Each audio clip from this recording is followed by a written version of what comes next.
is the hitter. And the first pitch in there called strike by Larry Vanover. Larry Vanover behind home plate. Sam Holbrook at first, Dan Iasonga at second, and Charlie Relaford at third base. There's a bunt attempt fouled off. Ron Washington a little bit perturbed, Bill, because with the Dustin Pedroia pulling out of the All-Star game because his wife is having complications with the impending birth of a child.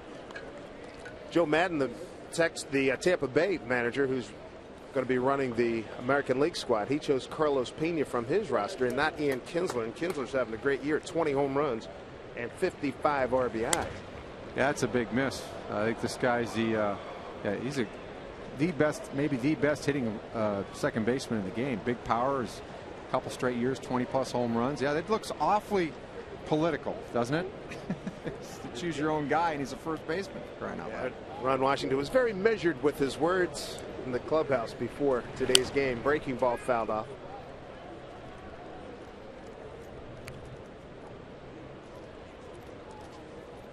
So Don Wakamatsu, Felix Hernandez, and Ichiro all going to be representing the American League in St. Louis. Old hat for 51, but the other two guys, they got to have a little heart pounding at this point, don't you think? To be sure. Walk's pretty excited, getting to take the whole family to St. Louis. Here's the 0-2 to Kinsler. Off his fist, fouled back.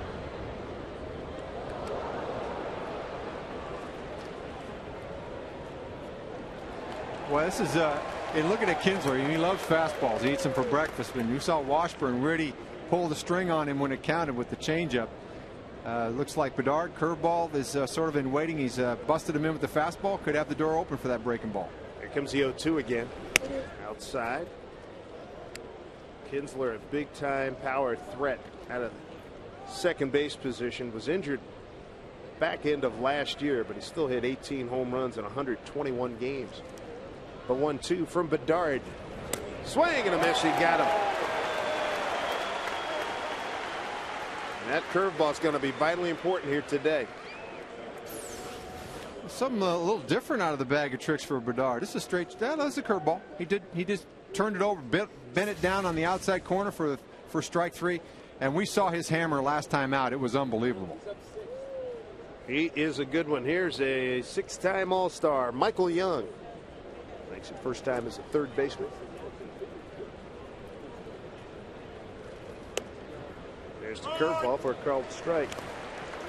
Don Wakamatsu really liking what Bedard can bring to the table. Says, listen, given his stature, he's not the biggest guy. He's not going to be a 250, 300 inning kind of guy, but expect him to be able to get 200 innings.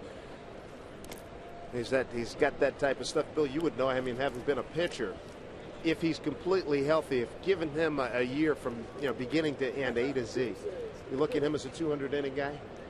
Well, he certainly can get in that neighborhood. He's not a pitcher because he throws so many pitches and strikes people out. It's tough for him to get deeper than 7 innings, so he needs a full complement of starts, and that's health. Fouled off. 1-2 strikes to Michael Young.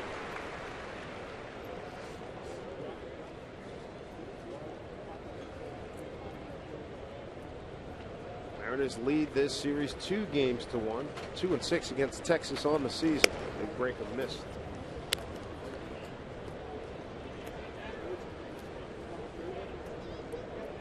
Michael Young in the series, 3 hits, 13 at bats. Yeah, you really got it. Especially deep in the count, you got to get the ball in on this guy. He likes to go to right field. On cue, when he misses, that home run he hit earlier in the series was a bullet to right center field. He hit a couple of home runs. There's Josh Hamilton, a couple of home runs down at Texas, going the other way against the Mariners. Yeah, he's got a lot of pop that way. 3-2 pitch to Michael Young. Breaking ball misses, and Young's aboard. I'll tell you what, when you start talking about how the ball breaks the plane, that's what the tracer shows you there. That ball breaks the plate, and it's a strike. Josh Hamilton will stand in. 2 for 11 on the series.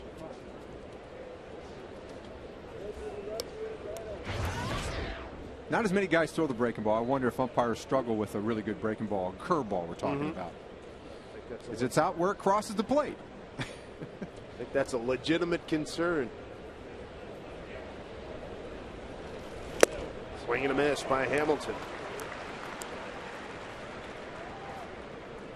This guy's been hurt a little bit. He's still searching for it, and that's good news. Been scuffling like 2 of his last 16, but we saw what this guy does when he's on his game last year. Wow. He's scary. American League RBI champion. Swing and a miss. 0-2 to Josh Hamilton. 1 out, 1 on. Doing a little ladder work there. Not a bad idea. He knows he's got curveball to worry about. I'd upshoot him again. Here comes the 0-2. Not a big lead by Young at first.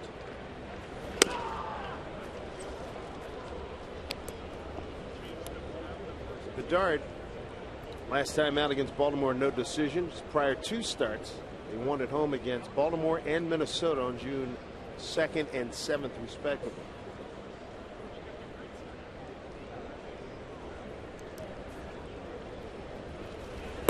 Breaking ball misses. 2-2. Yeah, you can see there he's been scuffling a little bit. You know, fighting back from some injury problems this year. He had a sports hernia most recently. KO'd him for a significant piece of time. 2 balls and 2 strikes. Fastball misses.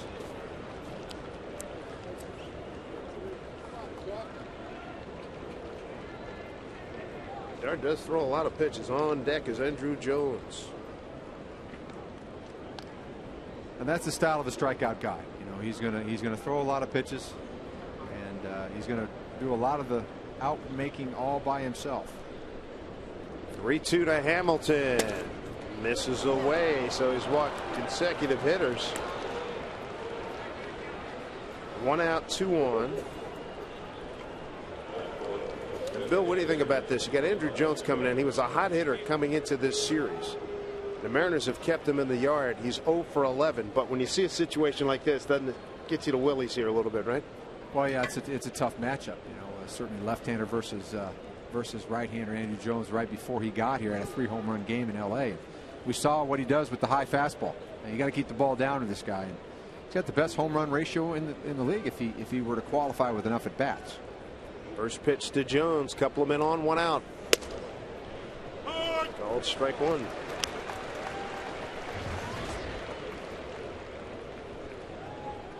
Quite a reclamation project for Rudy Jaramillo. This guy was pretty much lost when he left LA. I said last year he had no, it seemed like he lost all concept. His balance was way off. Rudy's turned it around. Here's the 0-1 breaking ball. That misses. Rudy Jaramillo is one of the most respected hitting coaches in baseball. And Andy Jones called him up, and they went to work this past winter. And the results speak for themselves. This guy's found it again. Came back in good shape, too.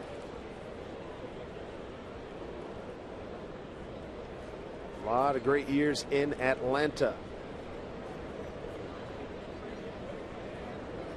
Long pause by Bedard. 2-1. Bedard's pitch count starting to rack up here, Bill. Yeah, you're right. 22 pitches. We've seen him start slow, and he's just going to throw a lot of pitches, and that's unfortunate. But you get some pretty good results for the most part with those pitches. Rangers being pretty patient so far. Yes, they are. 2-1 to Andrew Jones. Ripped to center field. Gutierrez backhand, got it. They're going to throw to second. Double play. Another spectacular play in center field by Franklin Gutierrez. He bails out the Bedard in a big way here in the first inning. Boy, tough ball to read, but he made a great play on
Starting lineups. All right, thank you, Dave. For the Mariners, Ichiro leading off in right field. Russell the Muscle Branyan hitting second at first base. Another towering home run yesterday.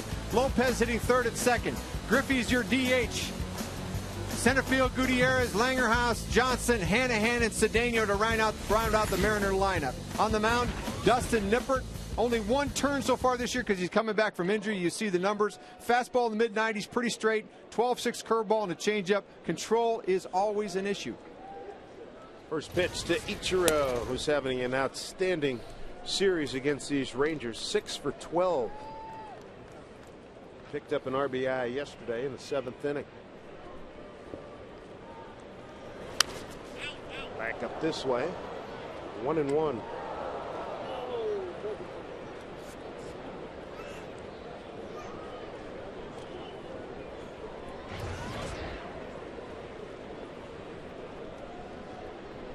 Been a good 3 days for Ichiro. The 1-1. His ability to foul off pitches. It's got to wear pitchers out mentally. And that's what you really love for him to do, almost, because you know he can make contact. I like to see him foul pitches off because it amps the pitch count. To the gap in right center field. Coming on. Not going to get it. Hamilton can't get it. Nor can Cruz. Base hit Ichiro. Well, I think Ichiro's swing really fooled him there. It was a big swing that really, I think, got on the in on him a little bit.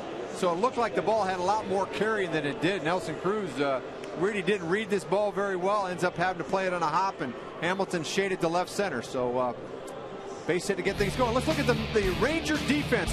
Bird, Hamilton, and Cruz in the outfield. Michael Young, Elvis Andrus, Kinsler, and Blaylock infield, third to first at battery. Taylor Teagarden and Dustin Nippert. Here's Russell Branyan. 2 for 11 on the series.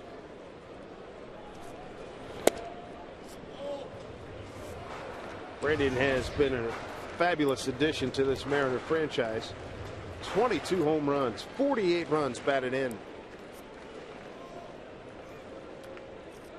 And that's a big accomplishment when you play half your games in Safeco Field. And he's made this park look small with some of the balls he's hit. That's no denying that. 1-0 pitch to Branyan.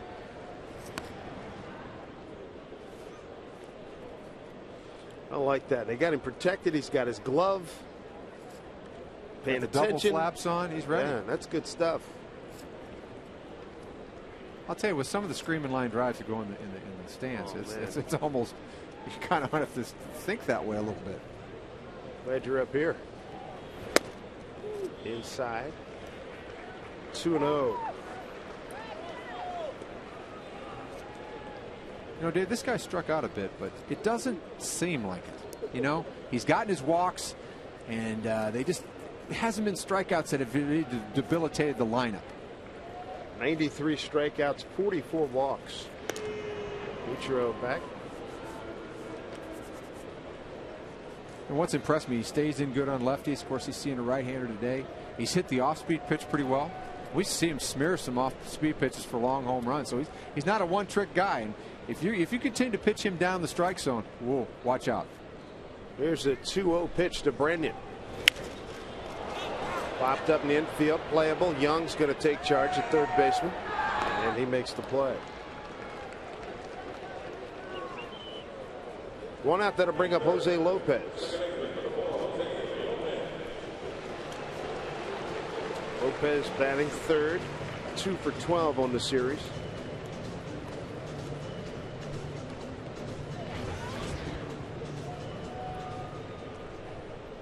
Facing Dustin Nippert. Tall guy, 6'8", 224 out of Wheeling, West by God, Virginia.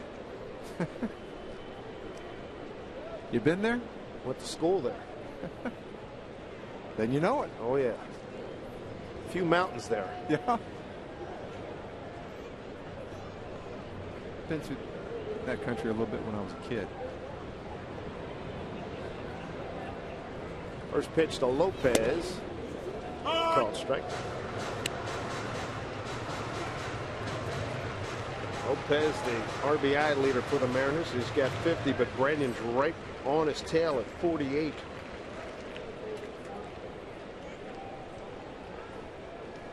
Lopez was buried early, but boy, his bat's come alive over the last 31 games. He's hit over 300. There's a drive to left field. Going over his bird. He's not going to get it. One hop. Ichiro is flying. Bruce Hines waving him. Here's the relay from Andrus. The play at the plate. Not in time. RBI double. Jose Lopez. Mariners take a 1-0 lead.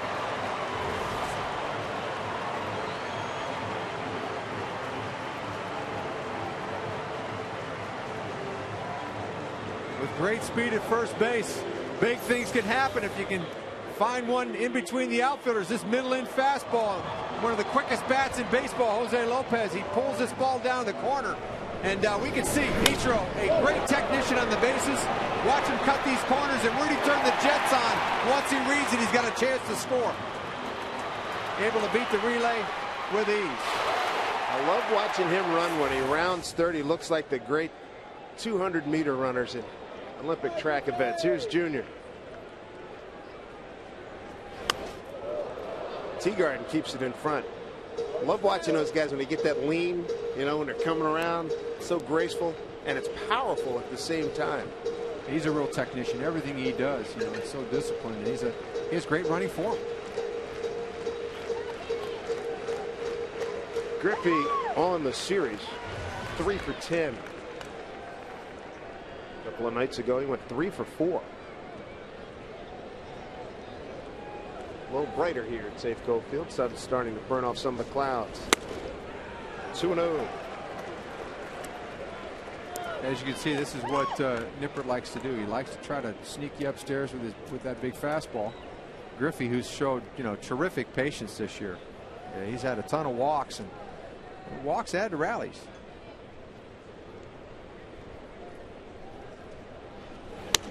First game of the series. Junior had a fabulous walk, an 8-pitch at bat, and it came with 2 outs. That was in the 8th inning, and that kept the inning alive. And then the next hitter was Gutierrez, and he took a 1-0 fastball and hit what proved to be a game-winning home run, a 3-run shot. Yeah, the count went 3-0. He took a huge swing on 3-0 and then battled all the way through to get the walk. Nippert wanted no part of Junior. The Mariners have runners at first and second. A run in, 1 out for the aforementioned Franklin Gutierrez. And there's Mike Maddox, pitching coach for the Texas Rangers.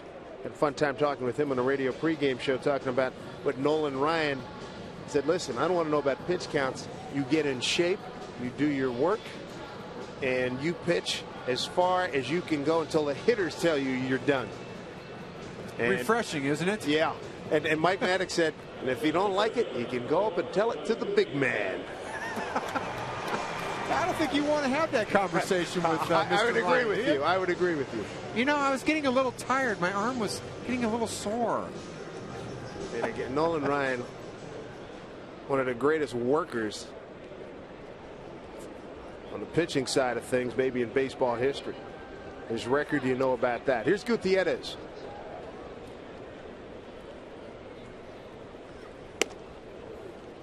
Looks at a strike.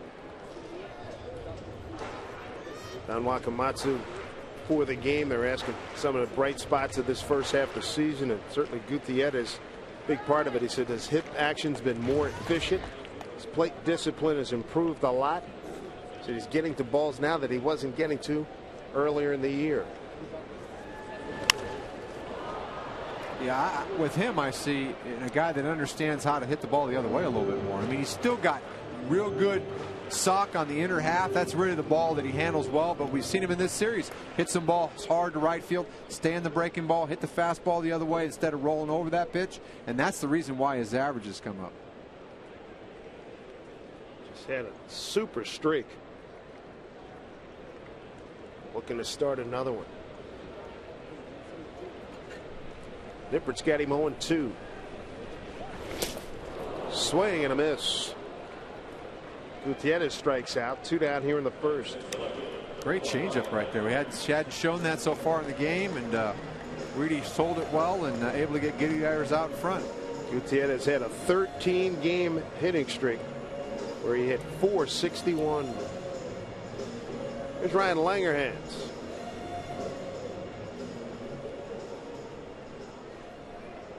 Langerhans had a key single to lead off the 7th inning last night. 1 for 10 on the series.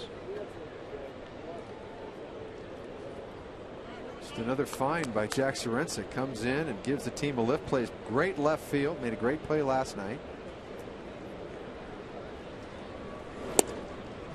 Down low to Ryan.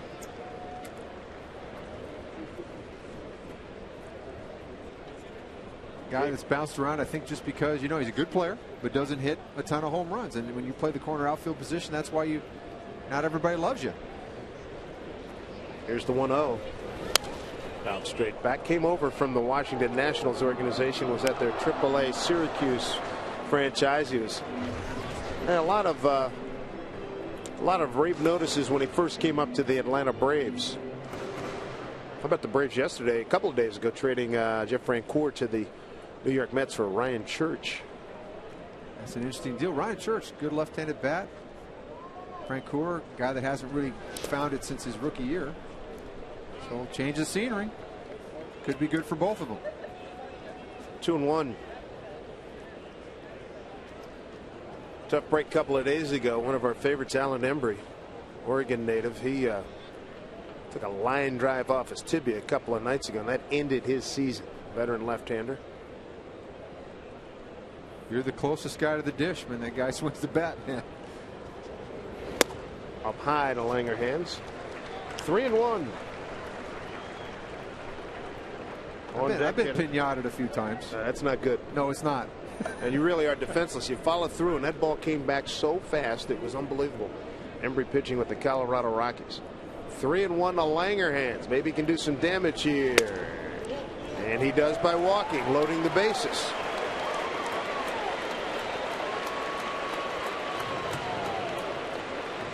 Talked about this guy's control, Dave. You know, career 70. He's got 74 walks in 145 innings. How about Rob Johnson's swing last night? Hits it into the bullpen of the Mariners, knocks over one of the helmets. First home run this season, and the first since last September against the Oakland Athletics. That was a huge home run, and Mill would have been taking names. He hung a cutter. Just all of a sudden, boom, he lost his stuff last night. He was great for 6 innings, and Rob Johnson made him pay on that pitch. They give Rob the left center field gap as Hamilton goes under Griffey. Andrus to Kinsler for the force out. He hit it hard, but right at the shortstop. Well, a big base hit. Jose Lopez doubles into the left.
on FSN. The Tracer is brought to you by the Emerald Queen Casino, the entertainment capital of the Northwest.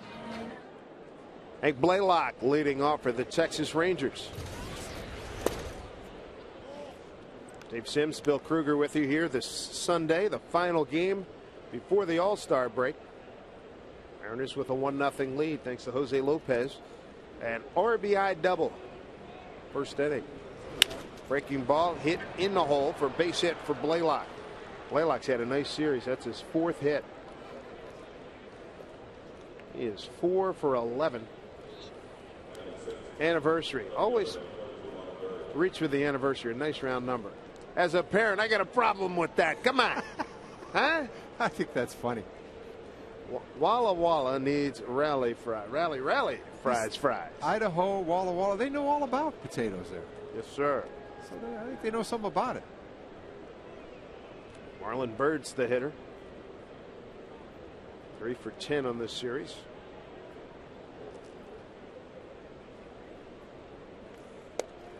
Strike one. How about those Angels? The last 2 days they've come from behind to beat the Yankees, and they've taken over first place again. They're up by a half game on the Rangers, 4 on the Mariners. They have great depth. It's amazing. They have great depth because they've had injuries and they've still played well. Popped out of play. First month they lose significant portions of their starting rotation. Now they lose Vladimir Guerrero and Torrey Hunter for the next 12-13 days. Amazing. And the Yankees hit 5 home runs yesterday and don't win. I'm just getting that little tear out of my eye there, Dave. No. Hey, no. Although we want the Yankees to win. Correct. Just don't feel sorry for them. That is also correct. Up high. we're in agreement. Yes. It's one of those, hey, go get them, boys. Do us a favor. Right. Mariners and their fans got a lot of kudos from Yankee fans last week when the Mariners took 2 out of 3 at Boston. 1-2 to Bird. There's that breaking ball, finds the hole, base hit.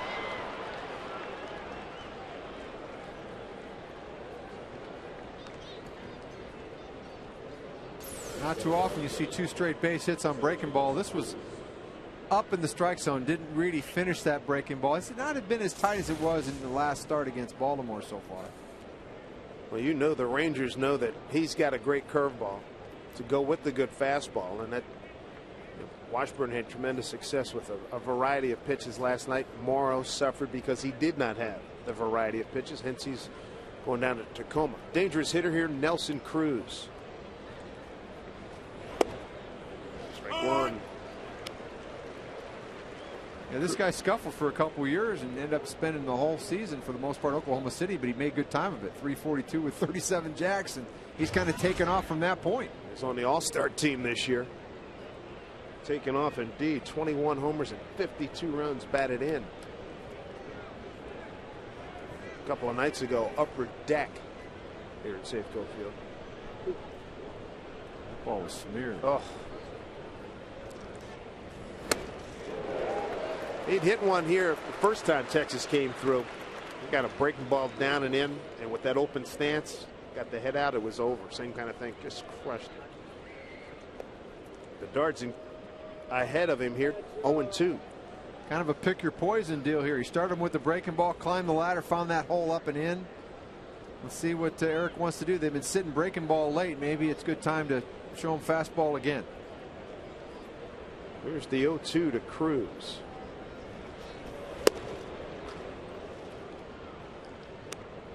Now you've doubled up. Now you kind of open the door here for the breaking ball if you so choose to do that. But he's got a pretty nasty 1-2 punch when he gets it rolling. A run on 2 hits for the Mariners. Texas picking up its first 2 hits right here in the second inning. The pitch to Cruz. 2 balls, 2 strikes. Tried to 2-seam him away there. He saw the fastball, the 4-seamer he cut in. That was a two-seam fastball that he runs away a little bit. Not what I would call a sinker, just the ability to use the two-seam to keep the ball off the middle of the plate. Wide open stands for Cruz.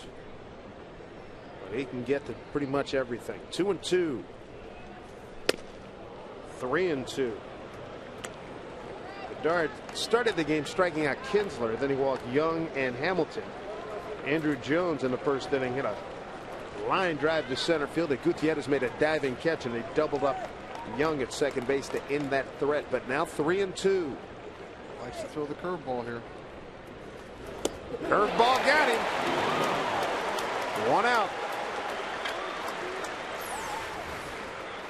This is a good breaking ball, boy. He got on top of it. Really a lot of teeth in that puppy going down the zone. Couldn't lay off. Hey fans, each Monday check out the MVP program at mariners.com/MVP, featuring outstanding weekly savings on tickets, parking, Mariners gear, and more. This week fans receive $50 off all Star Club tickets to any game between July 24 and August 12th. For details, visit mariners.com/MVP. Taylor Teagarden is first at bat during the series. Backup catcher for the Rangers, looks at strike one. We saw Teagarden last year after he'd come back from the Olympics. He got a home run, didn't he? Yeah, he did. In the first game? Down in Texas. Yep. Mariners at double play depth. Swing, miss.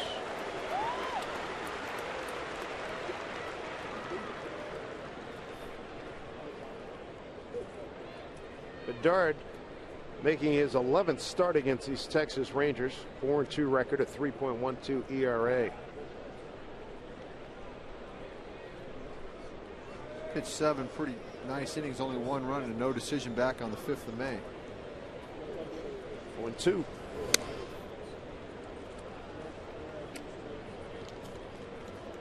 Who do you like in Bedard from your playing days and to some of your contemporaries? Well, as far as command of the curveball, I'd say Teddy Higuera, who I played with in Milwaukee. Really just terrific command, ability to throw that pitch such a high percentage of strikes. 1-2. Teddy had a run of some good years. He did. He was a heck of a pitcher, a real technician, a great guy to watch because his mechanics were so good, and I learned a lot from him. 2 balls, 2 strikes for the Texas catcher Taylor Teagarden.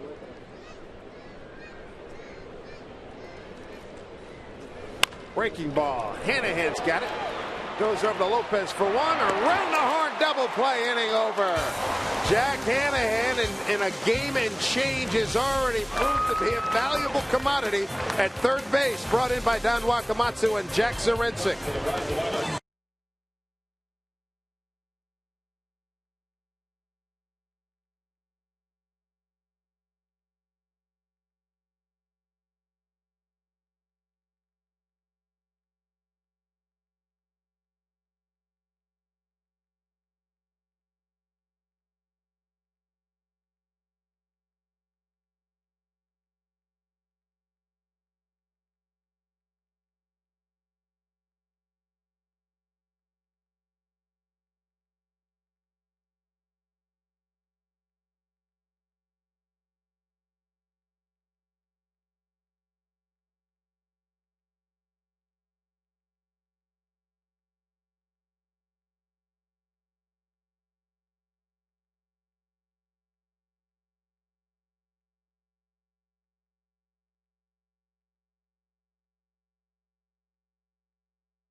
signs all over the ballpark. They have been. It's been a good weekend for that. Jack Hannahan started a fine 5-4-3 double play, and he leads off here in the second.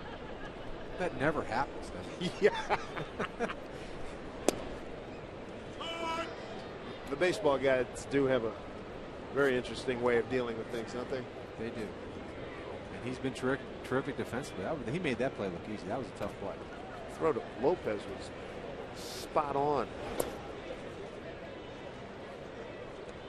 Hannahan to be followed by Cedeno, and then back to the top of the order, Nitro.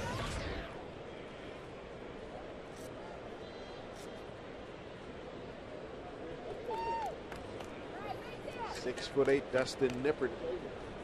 2-1.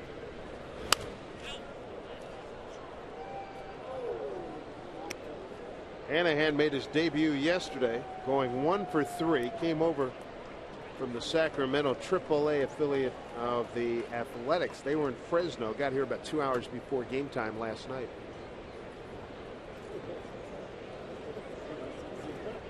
Still using his Oakland A's batting gloves. Swing and a miss. Hannahan is gone. Second strikeout for Dustin Nippert. Let's check out the Banner Bank Building to the Future. Alex Liddy playing for the World Team with the Mariners High Desert A team. And he has racked up good numbers. A Futures game going on in St. Louis. It was rain delayed last we checked. That's a season's worth of numbers right there. Those are outstanding numbers. And Liddy, born in Italy, really trying to make a name for himself, making it to the big leagues. Cedeno pops one up. Going back is Andrus, the shortstop. 2 outs. Boeing salute to Kids Day. It's set for Sunday, July 26, when the Mariners wrap up a series with the Indians. Youngsters ages 6 to 14 can register for honorary jobs, including honorary manager, photographer, DJ, scoreboard operator, and more. Enter at any of the 5 Mariner Team Store locations. Make sure you hurry. Contest registration ends tomorrow. Nice hit for Ichiro. He'll stand in with 2 outs here in the second. Got a base hit and scored on the RBI by Lopez. RBI double in the first inning.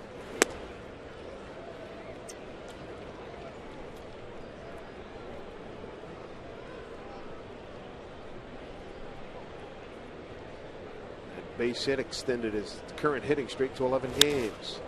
Slices one to left field. Marlon Byrd in good shape, and he makes the catch. 2 innings in the books. It's 1-0 Mariners on a cloudy day here in Seattle.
And this certainly continues that tradition. Last night we had a sign. Somebody said they came in from Finlandville, and today's Switzerland. Anytime grandma's in the fries, I know Mike's usually all over that. Grandmas and the young kiddies. We had, what, with this homestand, we had a lady who was 100 years old and a couple of gentlemen who were 95. Yeah, that's automatic for me. That's right. Push bunt right to Brendan off the bat of Andrus. He got way too much of that one. An easy out. One down on one pitch. Time now for the Aflac trivia question on this date. 1979, Rusty Torres played in his third forfeit game of his career. Can you name those three infamous events? It's not ringing a bell at all, but that's a great question.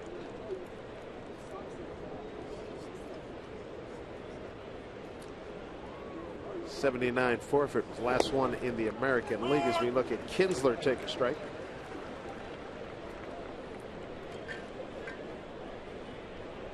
Kinsler struck out his first time.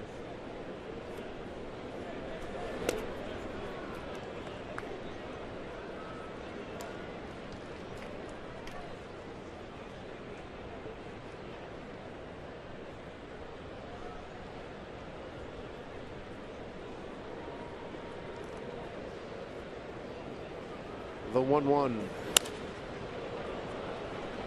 Coming in, Ichiro going back Lopez. Ichiro calls him off, makes the catch. Very good communication out there between Ichiro and Lopez.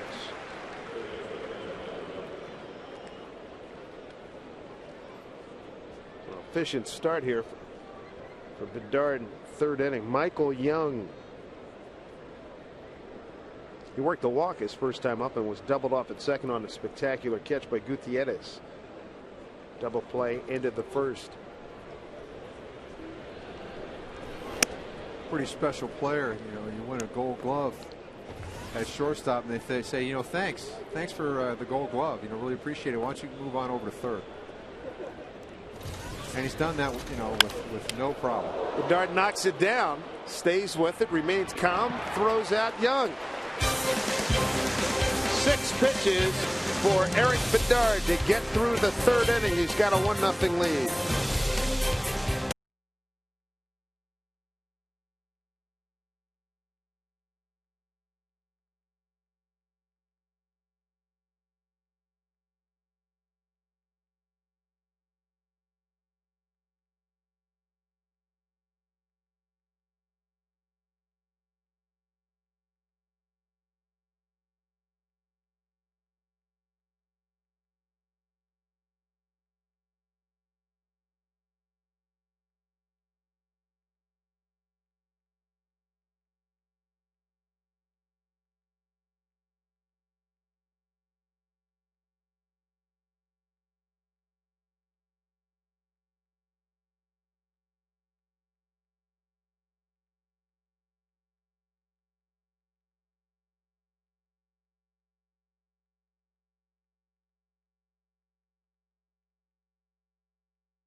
The sympathy plea. That plays, doesn't it?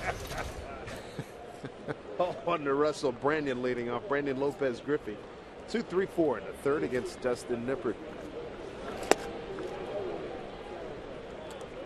Changeup's been real good to Nippert. It's something that's got working. Got him out of a couple of spots there. A real nice one there to Brandon. Reasonably quick worker. 1-1. Thinking about Brandon when he swings and misses, particularly here at home, you hear everybody, ooh, ooh. He's because he's taking all the oxygen out of the building. 2-2. Creating a vacuum in that swing, man. You bet. Here comes the 2-2. Mariners 1-0 on the Lopez first inning RBI double.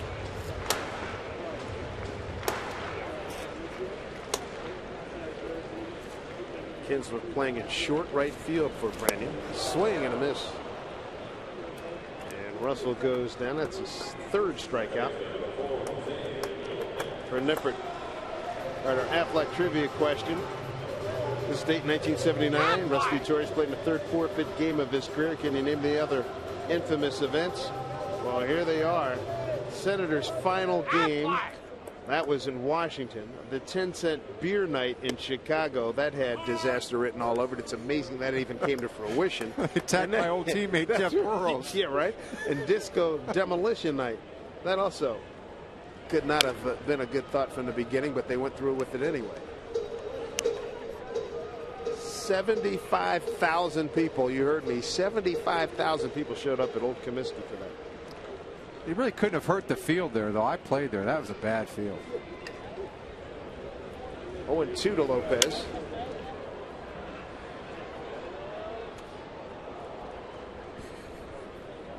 I know there were certain precincts in this country they didn't like disco, and I remember they had that big bonfire and they blew that baby up. Left a little bit of a crater in Chicago. What's the big deal? We had that every year in Cleveland when we played there. Just put a little green spray paint on it and away we went, right? It's time for Browns football. That's exactly right. Hey, the field looks good. It looks so green. Yeah, until you walk on it. 0-2. Dropped out of play.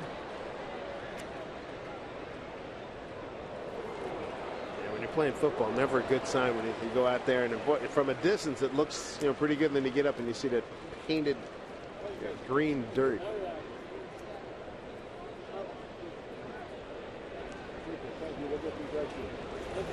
Lopez down to Young, backhand, rolls across and gets him. 1 out.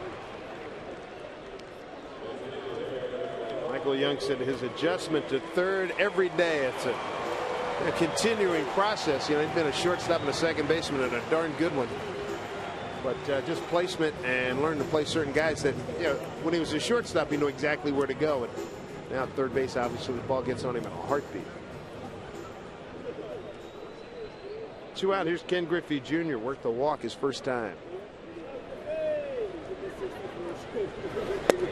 We had a guy a few years back here, David Bell, who was a shortstop and moved over to third base, and reminds me a lot. Very athletic, a lot of range.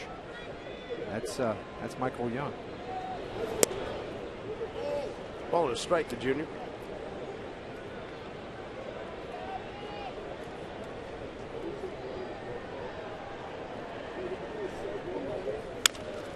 Pulls one down to Blaylock. Easy play for Hank.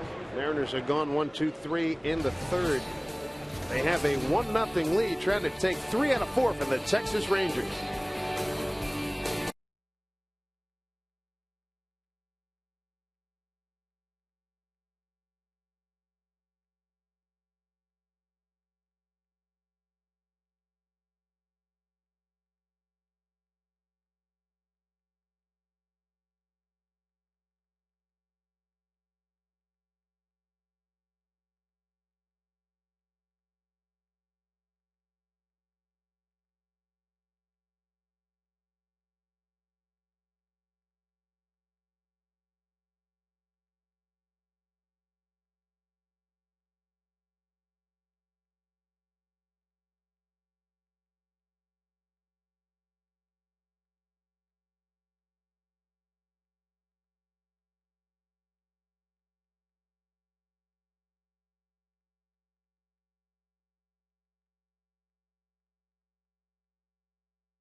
Casino.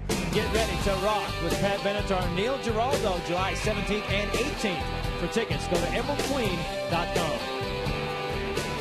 Back here at Safeco Field, Dave Sims, Bill Kruger with you. 1-0 Mariners. RBI double for Jose Lopez in the first inning. The difference right now. Good pitching matchup. Eric Bedard and Dustin Nippert. Bedard so far has struck out 2 and walked 2. They'll face 3, 4, and 5 in the Texas order. Hamilton, Jones, and Blaylock.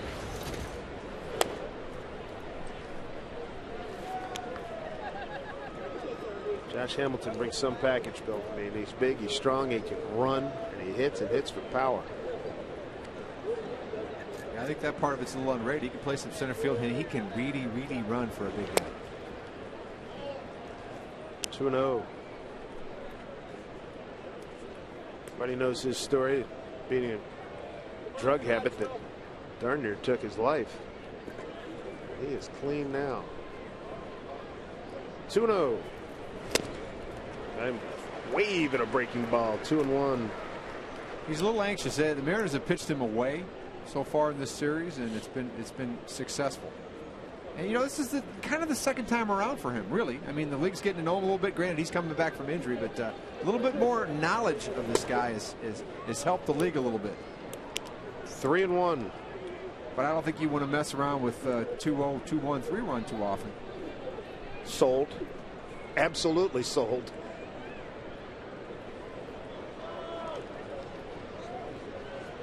Three-1 to Hamilton. See, kind of not really on that. Not, just looking to pull. Good pitch by Eric right there. Keep the ball away from him. And as I mentioned, 3-2. There you go. He likes to hammer time, man. 3-2. See what he comes with here. Check swing. Hanahan's got it. Low throw. Can't be scooped by Brennan. Ball looked like it really tailed. E5 on the throw. He had time. First error as a Mariner. 5th on the year for Hanahan. Curveball, and they're playing with the shift. Hanahan just didn't look like he got a good grip on it. He knows that Hamilton can fly and kind of shoved that thing over there. Brandon unable to dig it out. So Hamilton's aboard via the error. Now Andrew Jones. He had a scorching line drive, a low one that was caught by Gutierrez. They doubled the runner off for second to end the first inning.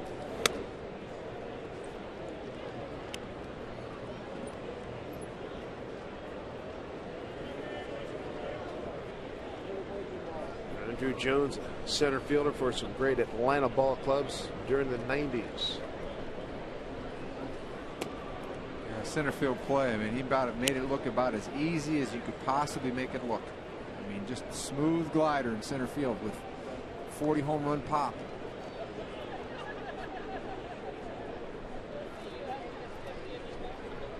He's hitless in his last 14 at bats.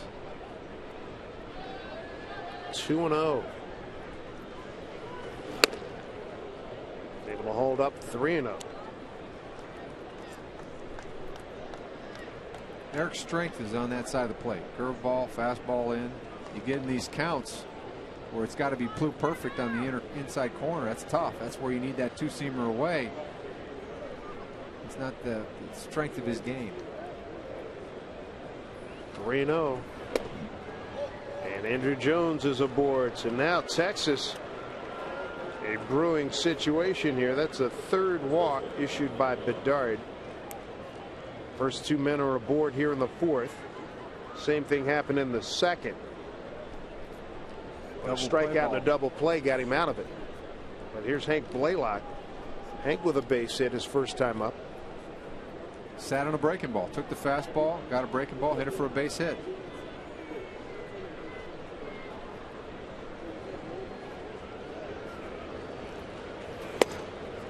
Blaylock looks at strike 1. And that's fastball down the middle. I'm thinking fastball again. I'm going to try to throw the ball away here after seeing him hit the curveball for a base hit and then maybe come in. Makes 5 for 12 in the series. Dropped down on him, missed outside. Every once in a while, Bedard will show you a little bit of angle, drop that both his curveball and his fastball, drop his arm down and crossfire you a little bit. Good spot to come in right here.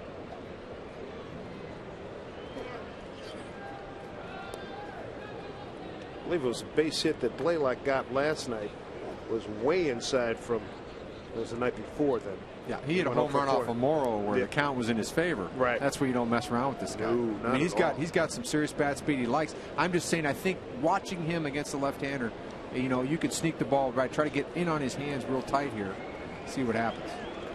Cedeno went to get the glasses. The glare increasing here as bright clouds starting to break up a little bit, and the sun peeking its way through. A 1-1. What, do you see Rob Johnson flinch on that? Yeah, I think there was a cross up there. Yes, sir. You don't switch so many flip downs anymore. That guys either got them on their hat or they're wearing them. Flip downs aren't as cool, I guess, right? They're definitely old school. Seems to make sense to me. Then you don't have to run in. Exactly. Right? You're already there. You already have them on. You can just flip them up or down. In terms of practical execution, I would agree with you. But it's a generational type of thing, Bill. You're getting older. I guess. 2-1.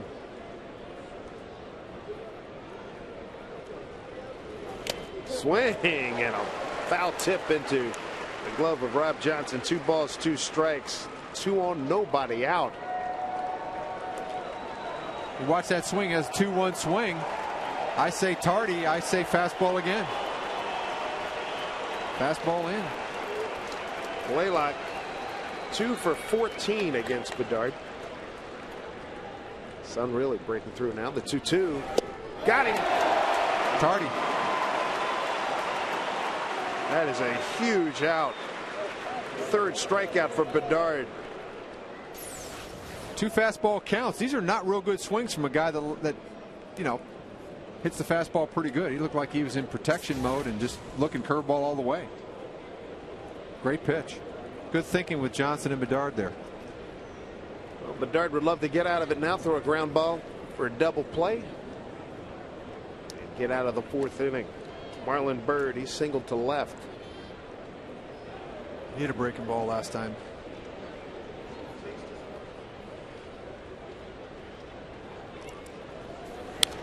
Off the end of the bat.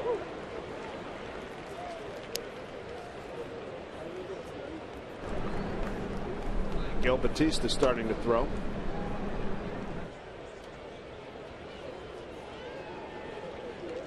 Bedard in that 90 to 100 pitch range scheduled for today. You wonder if there's something bothering him. He's only at 62.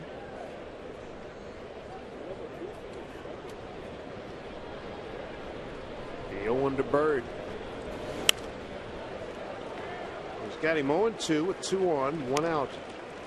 2 good fastballs there. Those are both 2-seamers. He got the ball away, which is important. You need to be able to show fastball on both sides. Now he opens his strength up. Strength is cut the fastball in, or, you know, the hammer. Bird 4 for 12 against Bedard. They play Marlin straight away. Fans applauding for a strikeout. The 0-2. Slice to right field, down the line. That could be trouble. It's a foul ball.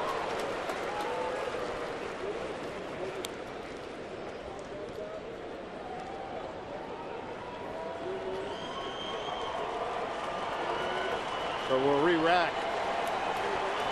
Ichiro and the Mariners breathing a sigh of relief, because that little wedge shot could have really been dangerous had it been foul at fair. That's good aim when you can land it down there.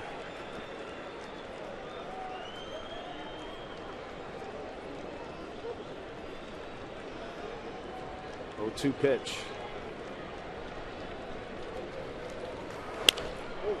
Bull foul. 3rd row.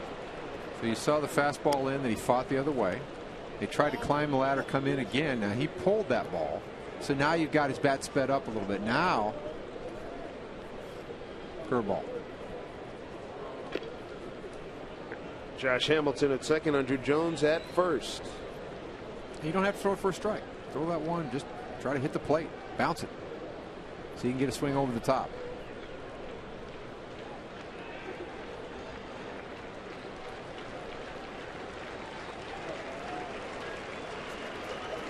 Bird gets time.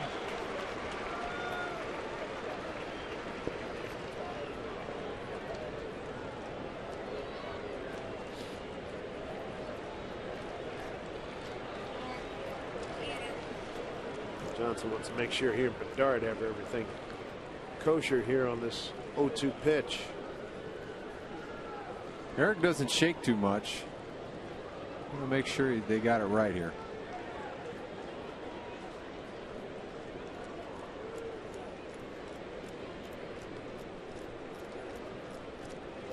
First half of the season, it has been a successful one for Don Wakamatsu, rookie manager.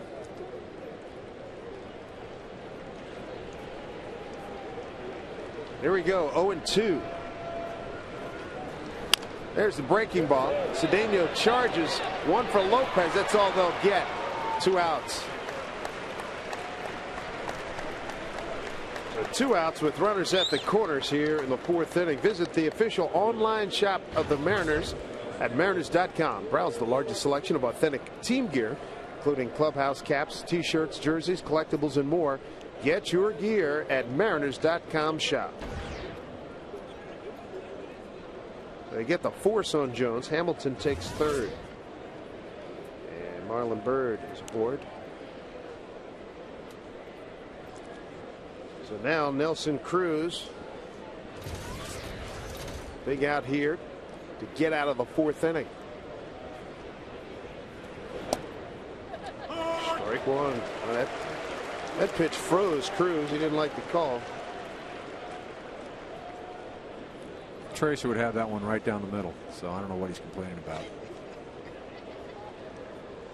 But again, you got a pitcher in the booth, so what he did with him, I'm sorry. Full disclosure. Yeah.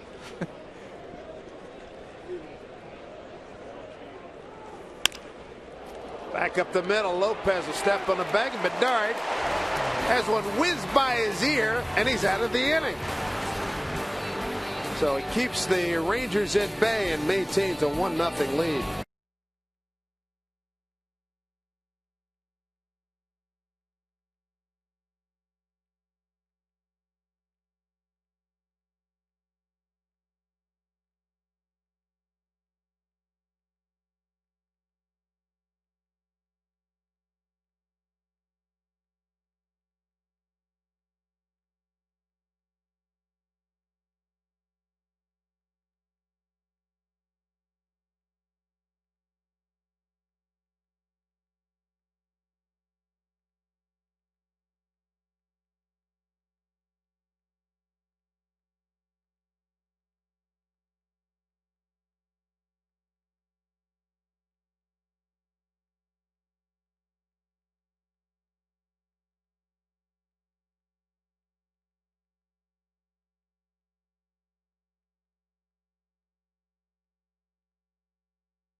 You saw Eric Bedard. He and the Mariners a 1-0 lead as Gutierrez shows bunt. Oh, strike. Bedard struck out 3 and walked 3 and given up 2 hits. Gutierrez struck out his first time. Made a nice catch to end the first inning.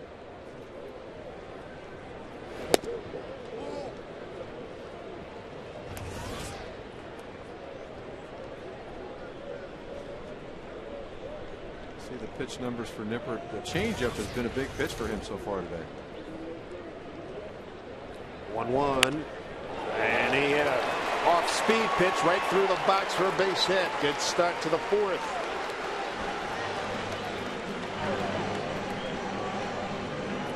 I don't think he hits that pitch about 2 months ago. It's exactly what we've been talking about. Staying up in the middle of the field. His ability to handle other pitches has improved a lot. That was a curveball there, and really nice job of hitting. There's your old school flip-up glasses. Hank Blaylock. There you go. I knew there was a reason I liked him. Makes all the sense in the world. Anybody else wearing the whoever the manufacturers of the flip-ups has a heck of a battle in his hands. Up the middle by Langerhans. First and second, Mariners.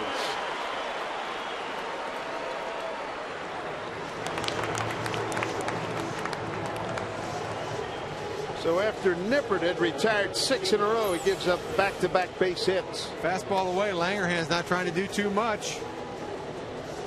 Pounds this one right up the middle. You get it by Andrus, you've done a pretty good job. That guy's a scary good fielder.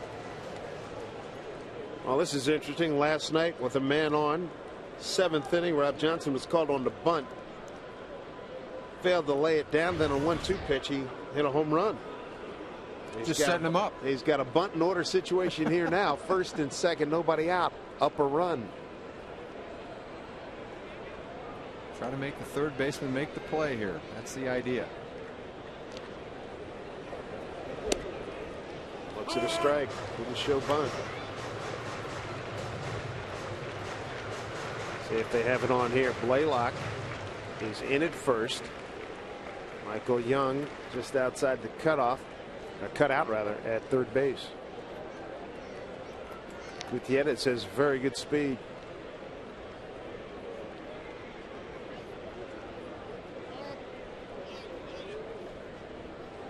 It's interesting. It's early in the game. American League, this isn't just rule of thumb. The Mariners have played this way, but then again, you've got, no disrespect, Hanahan and Cedeno coming up behind him. Neither one of them hitting above 200. So things to wrestle with a little bit here. 0-1.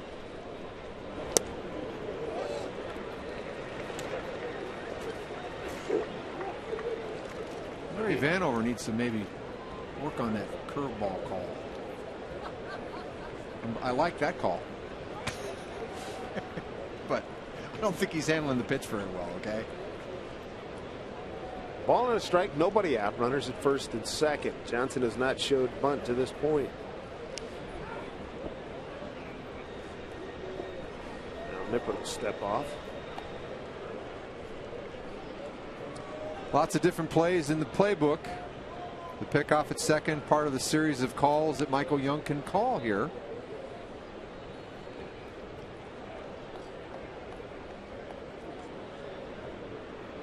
Nippert's ready. Fastball in the outside corner for 1-2 now to Rob Johnson. See, that ball's off the dish. A little makeup. Makeup for the curveball he missed. And that does happen, by the way. Absolutely.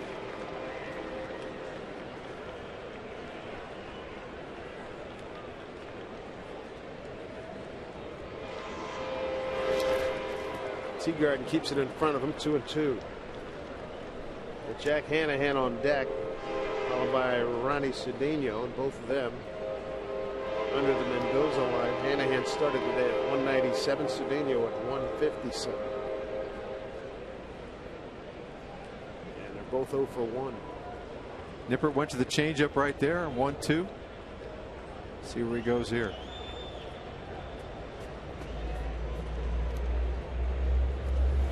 Swing and a miss. Breaking ball outside. He fouled a piece, but Teagarden held on. 1 out. 4th strikeout for Nippert.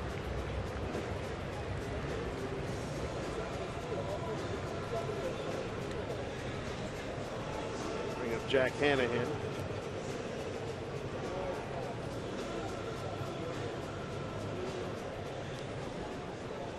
Gutierrez started the inning with a base hit to center field, and Langerhans followed with the save. Chance to pick up a run here for Hanahan.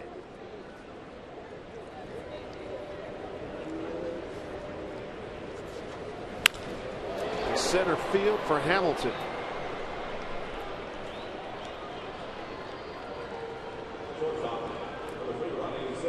So I'll leave it up to Cedeno now to keep this inning going. So when the Mariners tee it up in Cleveland, here's a look at the rotation. Olson, Hernandez, and now Felix's position in the 2 or 3 spot depends on how many innings he pitches in the All-Star game. If he goes more than 1, he will flip with Washburn. And the Mariners will not need that 5th starter. That's why Vargas got sent down. They won't need him until July 25th. And I think that's very smart on the part of the staff. Send those guys down, let them keep pitching. Those are the 4 best guys going right now. Olson, unbelievable as a starter and a reliever. And then once you get past Olson, the other 3, I mean, you could talk those as the 3 best as a trio in baseball right now. Brandon Morrow gets to go to Tacoma to work on his 2nd level and 3rd level pitches. 1-0 to Cedeno.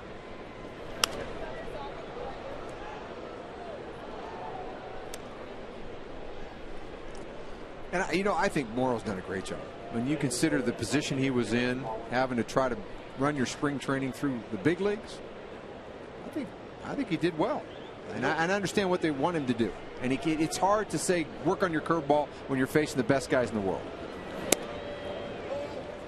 That is a tough task. 2-1 to Cedeno. Another good thing too, each start he was able to build up and throw more pitches. And he's talented enough to really work around it and be competitive for the team. Called strike. Cedeno did not like it. Be a heck of a boost, Morrow. Get a bunch of starts under his belt, bring him back at some point in August. Yeah. You see that curveball that he featured last year and he came up for that Yankee start. We haven't seen that curveball since. He gets that going. Took a no-no. He could beat problems. Yeah, no-no into the 8th against the Yankees. Here's a 2-2 to Cedeno. Stays alive.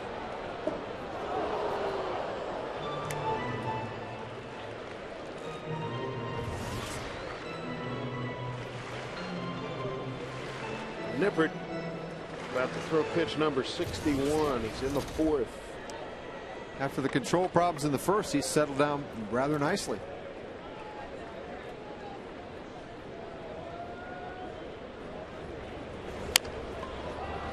Nippert bobbles, throws, safe.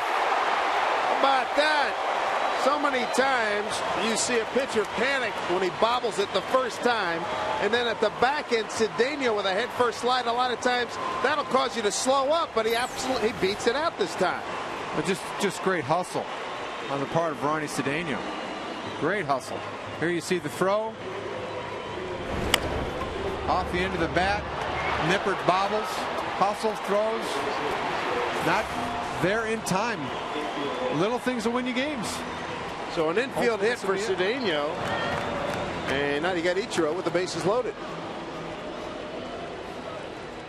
Take a look at our U.S. Marine Corps leaders of the game. Ichiro has hits in 92 of his last 100 games, the 5th time that's happened in baseball history. And a long, slow walk for Ron Washington. He looks to his left out at the bullpen. He's got Holland ready. Bases loaded situation. They're going to bring in the left-hander to face Ichiro. And we'll take a break and come back to Safeco Field right after this.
Entertainment capital of the Northwest.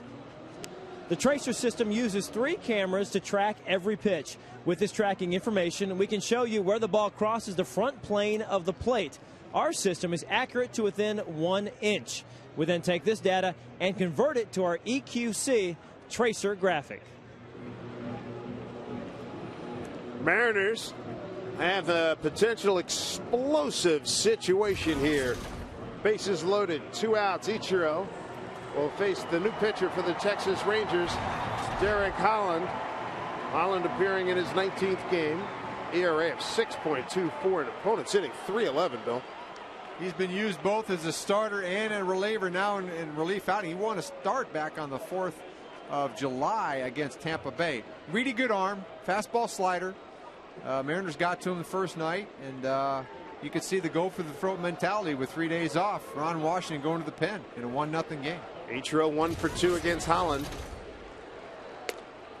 Fastball for called strike 1. Holland working from the extreme first base side of the rubber.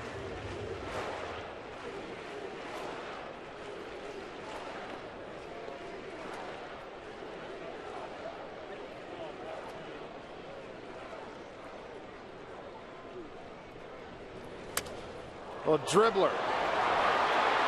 Not gonna get him. RBI. Ichiro. It's 2-0 Mariners. He can make a little dribbler one of the more exciting plays in baseball. It's almost in an art form. His ability to kind of top the ball, either carry it with you, chop it into the ground, and beat it out. It's a nasty breaking ball. Just kind of rolls over it. He runs so well. Left-handed pitcher, tough play for him, and there's just no way to get this guy. So Ichiro beats it out. A Coors Light freeze can. Another infield hit for Ichiro. Bases loaded for Branyan. 2 outs. 39 infield hits for Ichiro. And that is tops in the American League. Branyan with a pop out and a strikeout today.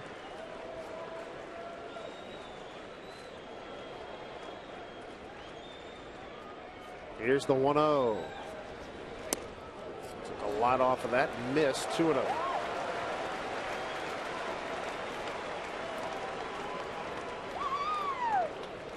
Good patience on the part of Branyan to stay off that pitch.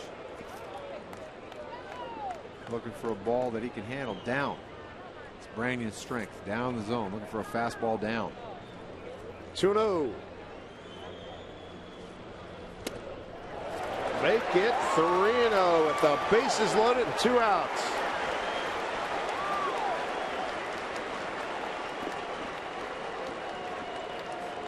Yeah, when you're pitching the way Nippert was pitching, you can't be too happy. But again, he's been rehabilitating and working his way back, so that's, I think, part of the equation. 2 stints on the DL with a back strain. Here comes a 3-0 to Branyan. In there for strike.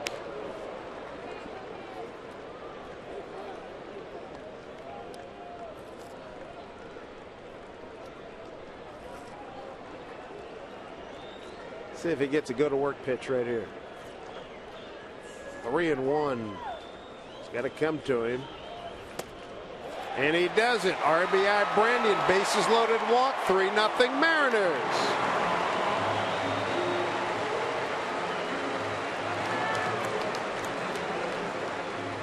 Scoring on a play in Langer hands. Everybody else moves up. We got Cedeno at third, Ichiro at second, and Branyan at first for Jose Lopez.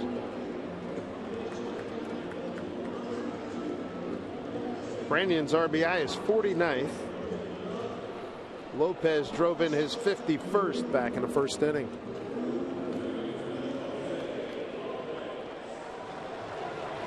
Lopez 1 for 2 against Derek Holland.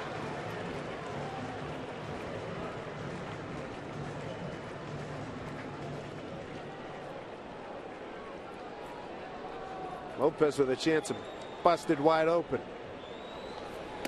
Down low.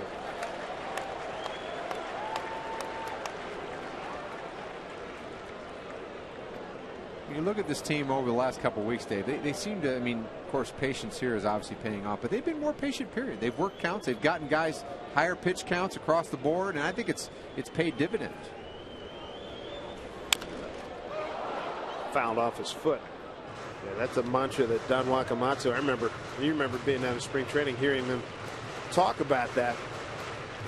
He sort of got the impression that the staff was a little frustrated early, carried a little bit into the season, but you make a good point that it has improved markedly the last few weeks. They've made some changes in personnel. That's been a big part of it. And then in general, they've just been a little bit grittier. The 1-1 is played by Bruce Hines. I mean, no matter how many times you write on the chalkboard, still the players are the players, right? You can Correct. Say, today's lesson is hitting into the count. Well, that's great. Yeah. But my name is Betancourt, and I don't hit in the count. Or, you know, I'm Beltran, I'm a very aggressive hitter. So it's not as easy as just saying we want to do it. The team has to develop a discipline and an ability. A 1-2. Swing and a miss. Breaking ball down and in. That'll end the inning. But the Mariners do put a couple on the board to take a 3-0 lead against Texas.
On FSN is brought to you by Snoqualmie Casino, Seattle's premier entertainment and dining destination.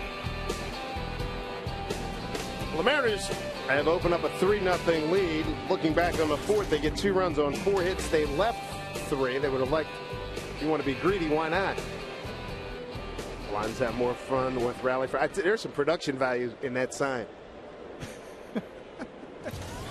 Yankees have bases loaded, nobody out, as the Angels have a 4-2 lead. Strike 1 to Taylor Teagarden. Hit into a double play back in the second.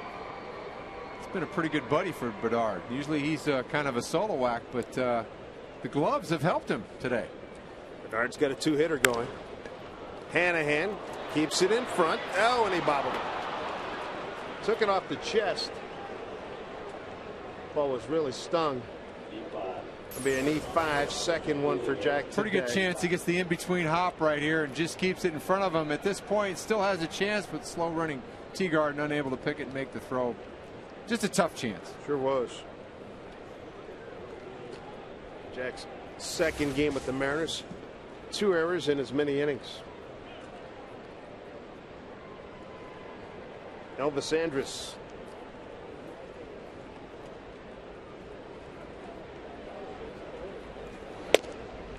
Strike 1 to the shortstop. 0 for 5 on the series. Having a pretty good rookie year, though. He's in the top of the league in a number of offensive categories. He's got 16 steals, and boy, the people that have seen this guy play, and he really has range at shortstop. Breaking ball misses.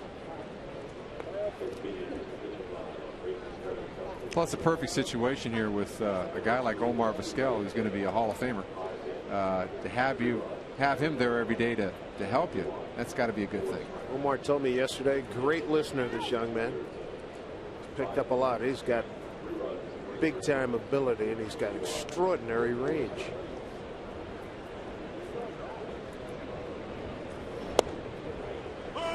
Breaking ball for strike 2.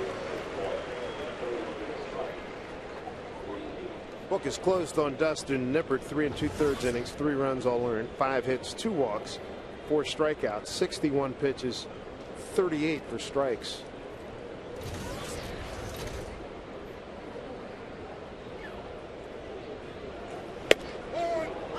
Strike 3 call. What a delayed call by Larry Vanover, but he punches him out. 1 out. Well, that's the ultimate compromise position. He throws you that curveball for a strike, and then you got to try to look out over the plate for that, and then boom, 93 right on the corner on the inner half. 4th strikeout for Eric Bedard against 3 walks.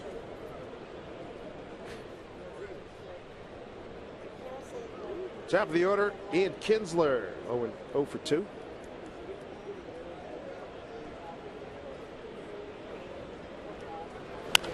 Hit down to Hanahan. Bobble boy's thinking about it now. They'll get just the 1, and he can understand that.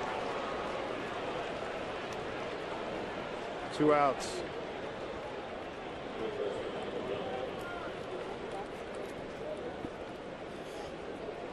Such a mental game. Oh, there's no doubt. And you got to let your natural play take over. He had a tough chance and couldn't find a handle. There's another ball that he makes that play in his sleep. Got to relax. Try to get back to just allowing your innate ability to take over. Angels still have a 4-2 lead. A-Rod hit into a double play. Here's a drive deep right field. Going back into the corner. Ichiro makes the catch. Nicely done by Ichiro. And the Rangers are turned away. Great being with you on the TV side. See you next Friday.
With Bill Kruger and Eric Bedard getting out of trouble with his defense. Now they played pretty well. He's got a couple of double plays. That great play by Gutierrez in the first was huge, and now he's starting to lock in that breaking ball and looking like the old Bedard. So the Mariners take a 3-0 lead to the bottom half of inning number 5, and Ken Griffey Jr. will lead things off. The Mariners lead this series 2-1. Junior has walked. He's also grounded out to first baseman Hank Blaylock.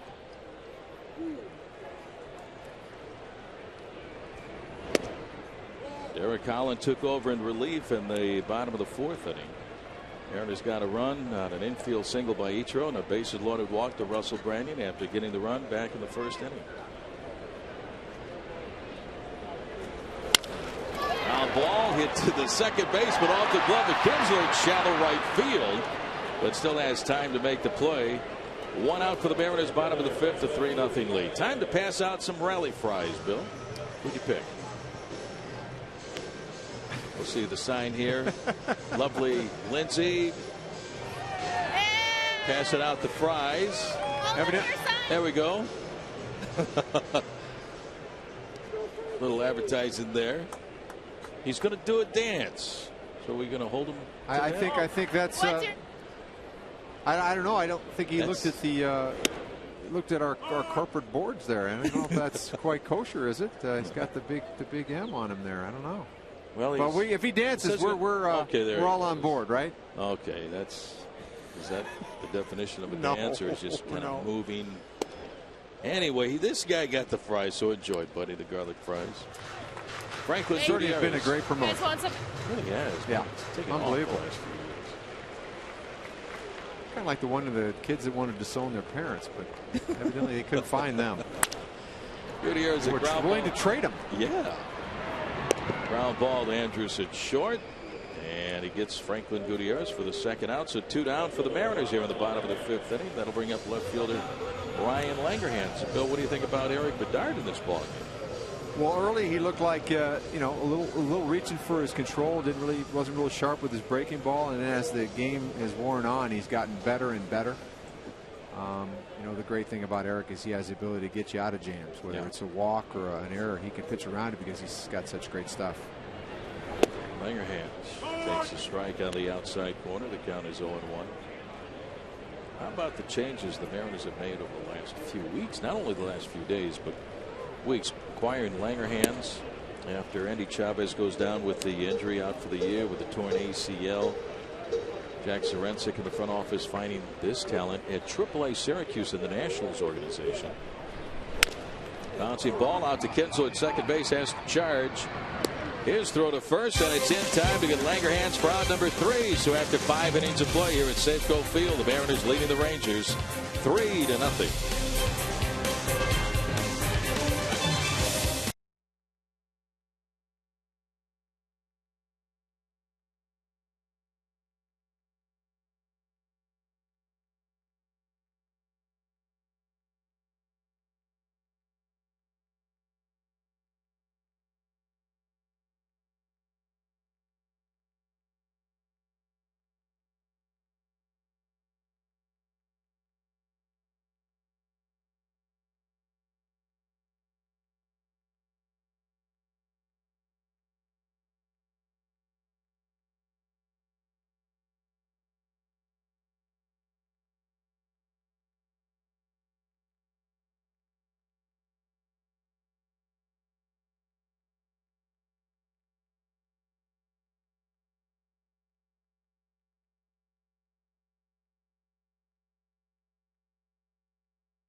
More than ever, and by Les Schwab, celebrating over 50 years of pride in performance.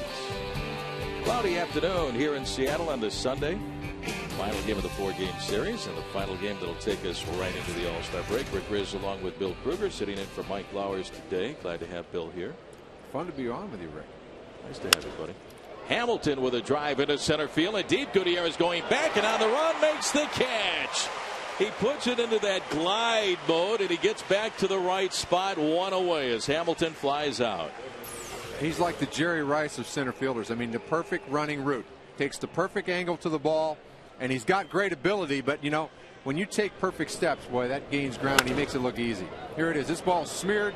He's playing a little bit to left and just runs down the ball. I mean, unbelievable player in center field.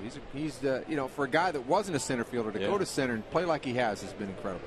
It's fun to watch. Andrew Jones takes a pitch up and away for ball one. It wasn't going to get that opportunity this year in Cleveland. He was going to play right field because the Indians have a talented center fielder in Grady Sizemore. But now with the opportunity, he's really taken advantage of it here. And talking with Jack Zarinsek a couple of nights ago, Mariners' new GM, he said the Mariners don't do that deal, that big trade, the three-way trade with the Mets and the Indians, if he doesn't get a center fielder and if he doesn't get Gutierrez. That was the key. I know one thing, Rick.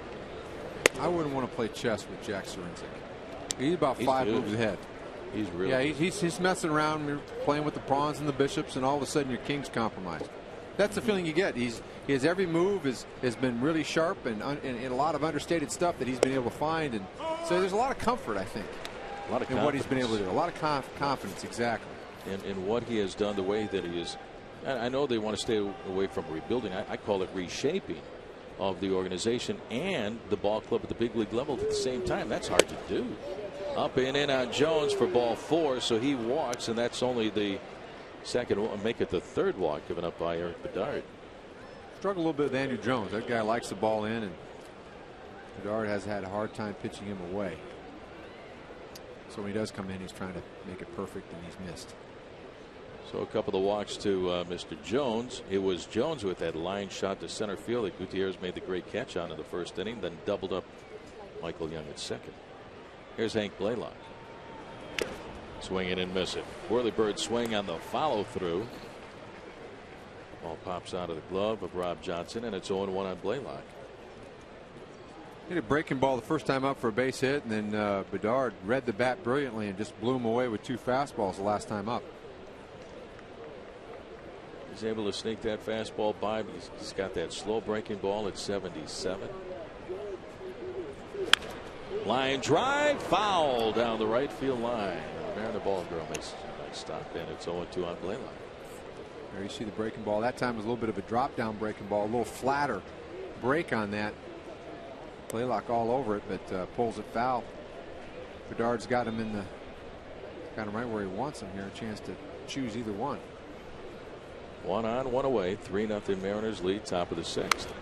Fouled away behind home plate, off to our left, almost into the radio booth. And it's still 0-2 on Blaylock. Almost right to Kevin Kremen, producer engineer on radio, the best in the business. Yep. Dave Sims over there on the radio side. Partner Dave Niehaus enjoying 4 days off. Vacation time for him right before the break. Up and in for ball one. 1 ball and 2 strikes. Bill, you had a really good curveball. You can spot your fastball against a club like the Texas Rangers, a good fastball hitting ball club. How would you approach this one? Well, you need to be able to do something slower early, so you can get them a little bit on their heels, and then you can show your fastball later in the count or later in the game. But establishing a breaking ball is really important against this team, or a changeup, depending on what your strengths are. And Jerry Washburn did that last night. He did. Yeah, he's a little different pitcher than Bedard. He's got a sinker. He's got a changeup, where Bedard is more four-seam heater curveball.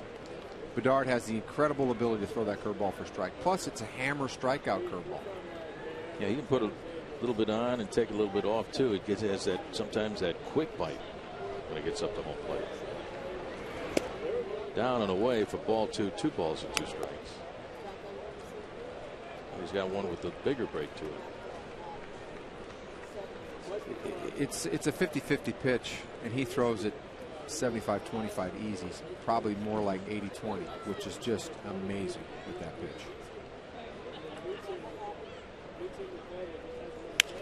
Well hit deep to right field. Ichiro going back, looking up, and this one is out of here. Goodbye baseball. Hank Blaylock, his 19th home run of the season, his 2nd home run of the series. Rangers get on the board. It's the Mariners 3 and Texas 2. And that's what the Rangers do. They can hit the ball out of the ballpark with the best of them. Blaylock, a comeback season. That's his 19th homer. Been hurt the last couple of years, and starting to really add something to the lineup. Here's a breaking ball. We talked about Blaylock being behind the fastball his last time up. We've seen him put the barrel on the ball on the breaking ball the first time up, and even in this at bat. I think that's a really bad choice. If you're going to throw the curveball, you got to throw it for a ball. You're beating him with the fastball. With 2 strikes. Particularly, yes, he's in protection mode, and there you go. home run in the right field seats. Marlon Byrd takes a strike, 0-1. So Blaylock getting a hold of that curveball and gets it out here to right field. The walk in front of him, and that's what cost the Mariners a couple of nights ago, the walks and the home runs. As Texas won game 2 of the series by a score of 6-4. I mean, both these guys, Bedard and even Morrow, have the ability to pitch around the walk a little bit because they have high strikeout numbers. They're all above 9 per 9 innings, but that isn't always going to work. Swing and a miss. Bird out in front of that pitch. At 77, 1-2 on Bird. Single back in the second, safe and a fielder's choice in the fourth. This guy's been a productive player since they got him as a free agent. He's over with the Phillies and second in the league in doubles. Love doubles. Swing and a miss. And a fastball, strike 3, 2 down. Standing a long time there at home plate. I was wondering, do I have the count right? Yeah, it is strike 3, 2 outs. This is good. Bedard has trouble getting the ball away. There's a two-seamer that's painted on the outside corner. Bird can't get to it. Strikeout number 5 for Eric Bedard. He's at 93 pitches, Bill. The Rangers made him work in the first, also in the fourth. Time is called. Manager Don Wakamatsu out to the mound. Bullpen busy, and that is going to be it for Eric Bedard. He'll leave with a 3-2 lead here in the top half of the sixth inning. 2 outs and nobody on. Don will go down to the bullpen. Nice job by Eric Bedard. We'll be back after this timeout.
For Eric Bedard, who goes 5 2/3 innings.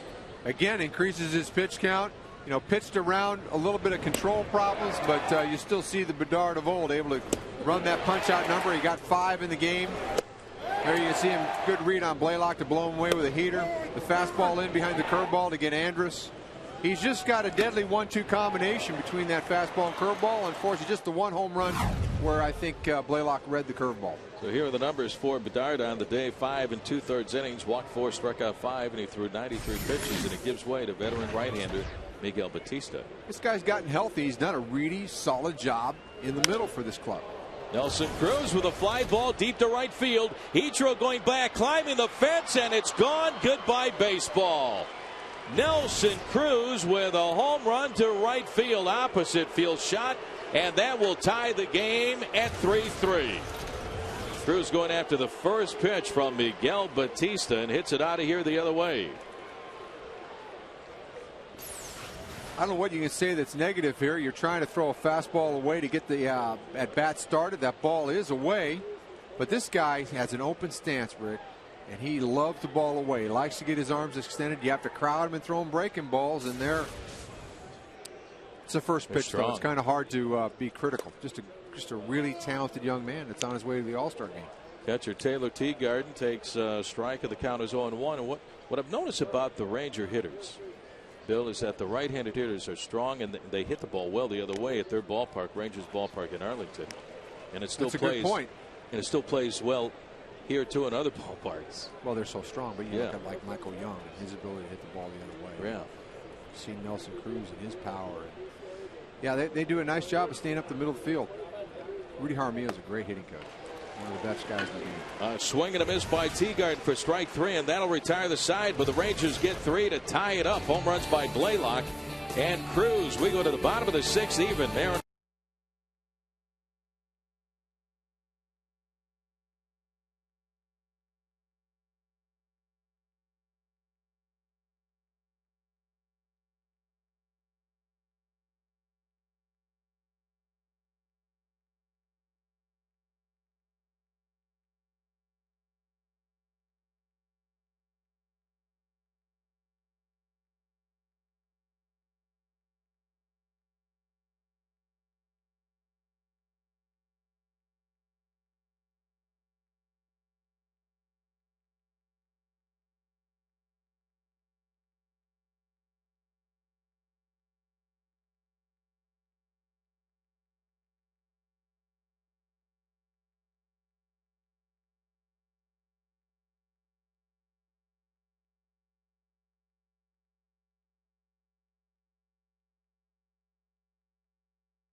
Taco Del Mar, home of the $4.99 Mondo Burrito. Rangers have tied it up 3-3 as we head to the bottom half of the 6th inning. 2-run home run by Hank Blaylock and a solo blast by Nelson Cruz. How you doing, buddy? A lot of kids here at the ballpark on this Sunday. Catcher Rob Johnson leads it off and takes a look at ball 1 from Derek Holland.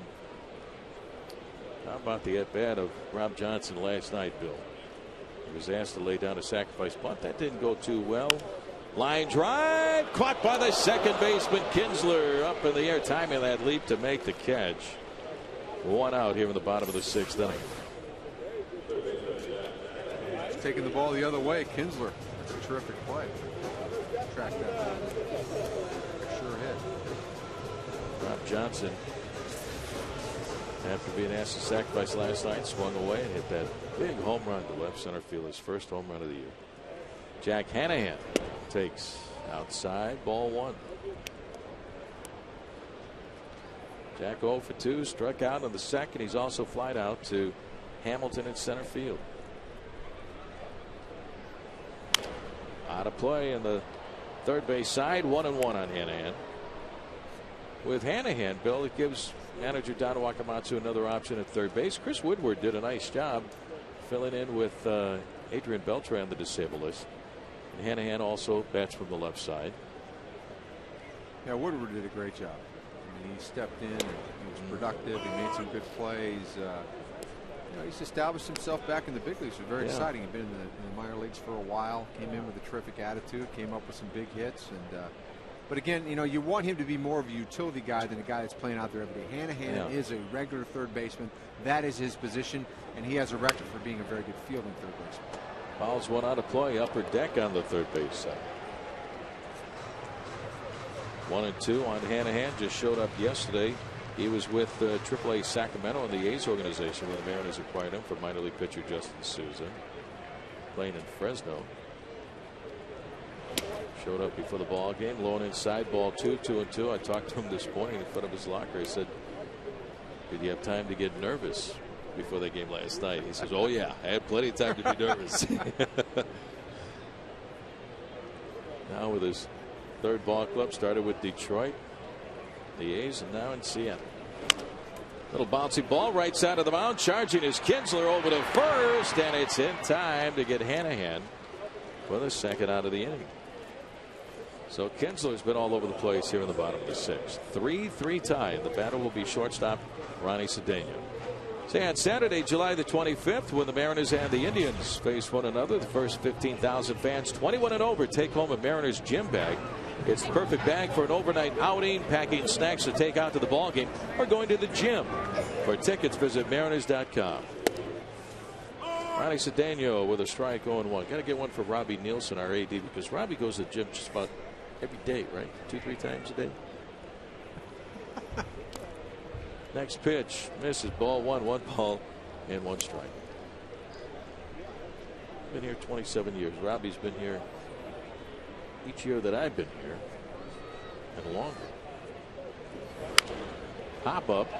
First base side over near the seats goes Blaylock, and he is going to run out of room into the stands, and the count 1-2.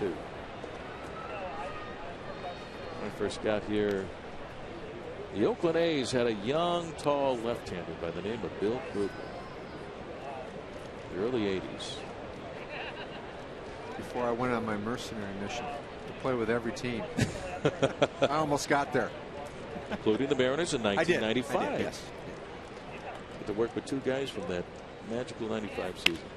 Fly ball down the left field line. Long run for Marlon Byrd. This one will drop in fair. In toward the corner. Ronnie Cedeno in at second base with a 2-out double. And the Mariners have the go-ahead run on in scoring position. Byrd was shaded toward left center field.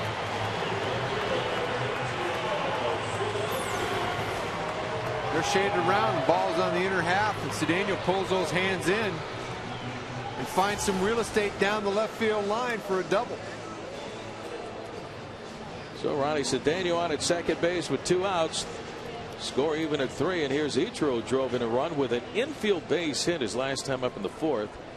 Back in the first single and scored a run. Right-hander beginning to warm up for Texas. Darren O'Day.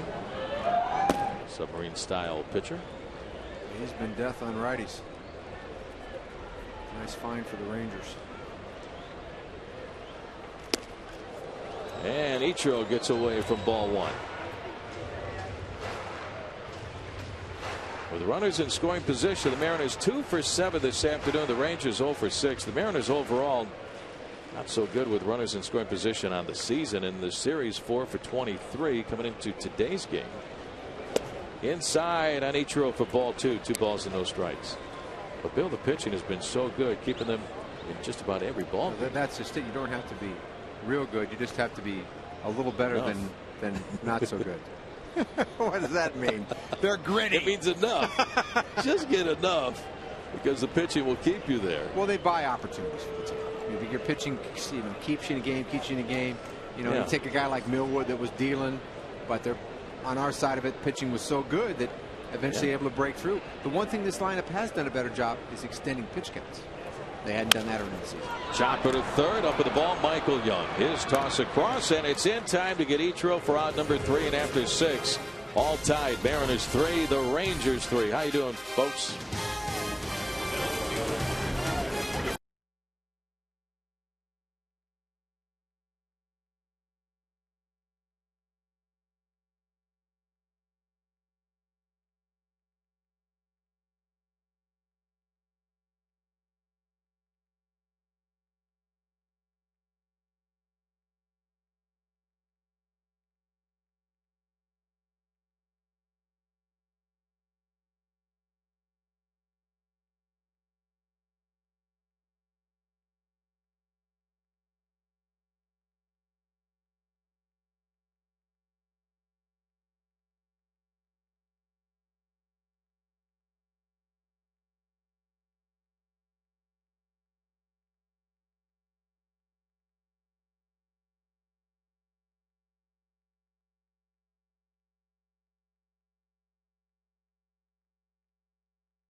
Mariners calendar brought to you by Sleep Country USA. After this ball game, the 3-day All-Star break. The Mariners on the 3rd day will travel to Cleveland. Series coming up against the Tribe to wind down the month of July. Is that possible? Elvis Andrus ground ball to short. Ronnie Cedeno is there, and one pitch, one away for the Rangers here in the 7th inning. Miguel Batista taking over in relief for starting pitcher Eric Bedard, who went 5 2/3 innings. The only mistake, that 2-run home run by Hank Blaylock. So overall, good outing for Eric Bedard, left with a lead. But then after that, Nelson Cruz hit the home run to right field. Good to see Bedard back on the mound. He stretched out through 93 pitches this afternoon. Did a good job. Very encouraging. Here's Ian Kinsler trying to bunt, lays it down. A beauty. Third base side, barehanded by Batista. Fires to first, and it's in time to get Kinsler. So Batista off the mound quickly, 2 down. 3-3 our score. Well, tonight on Mariners All Access, we'll sit down with first-time All-Star Felix Hernandez, plus 13-time All-Star Ken Griffey Jr. tells us what the Midsummer Classic has meant to him down through the years. That's tonight at 10 on Mariners All Access, right here on FSN. Congratulations to Felix, going to the All-Star game, Bill, for the first time. Michael Young, going for the 6th time, takes outside the low ball 1. You got to believe there's more to come for that young man. Yeah. He's just starting to figure it out, and that's scary for the rest of the league. Yeah, what a turnaround. And a lot of people haven't seen him. You know, out in Seattle, it's not like we're the center of the universe. They'd be very excited, that audience, to see him pitch. I thought we were the center of the universe. I do. I know. We all think that. It's so great here.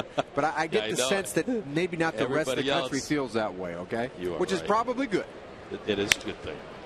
Fly ball, center field. Gutierrez is underneath it, taps his glove, and he makes the catch. Young flies out to end the inning. 7th inning stretch time after 6.5. Mariners 3, the Rangers 3.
Walked 4, struck out 5 through 93 pitches. You know, a little rocky at the beginning, but again, you start to see the good stuff come around. The big thing, extending pitch count. Yeah. Eric Bedard looks like he's back and back to stay. So nice outing overall by Eric Bedard. Here we go. Bottom of the 7th inning. Russell the Muscle Branyan will lead it off. He had that bases loaded walk to pick up an RBI. In the 4th, overall 0 for 2. Off speed pitch is down low. Ball 1. That's one of the things you like about Russell. 45 walks. He's been pretty patient, and that's kind of muffled down the strikeouts. They don't seem quite as bad. He works the count. Ryan's out and at bat. He'll take his walks. In those pitches, you know, 3-2 pitches just miss outside a little bit. He'll take that pitch and get on. Stays on the off-speed stuff pretty good. Stays in on left-handers pretty good. Down and away. Plus, he can make this park look small in a hurry. And not many guys can do that. Yeah.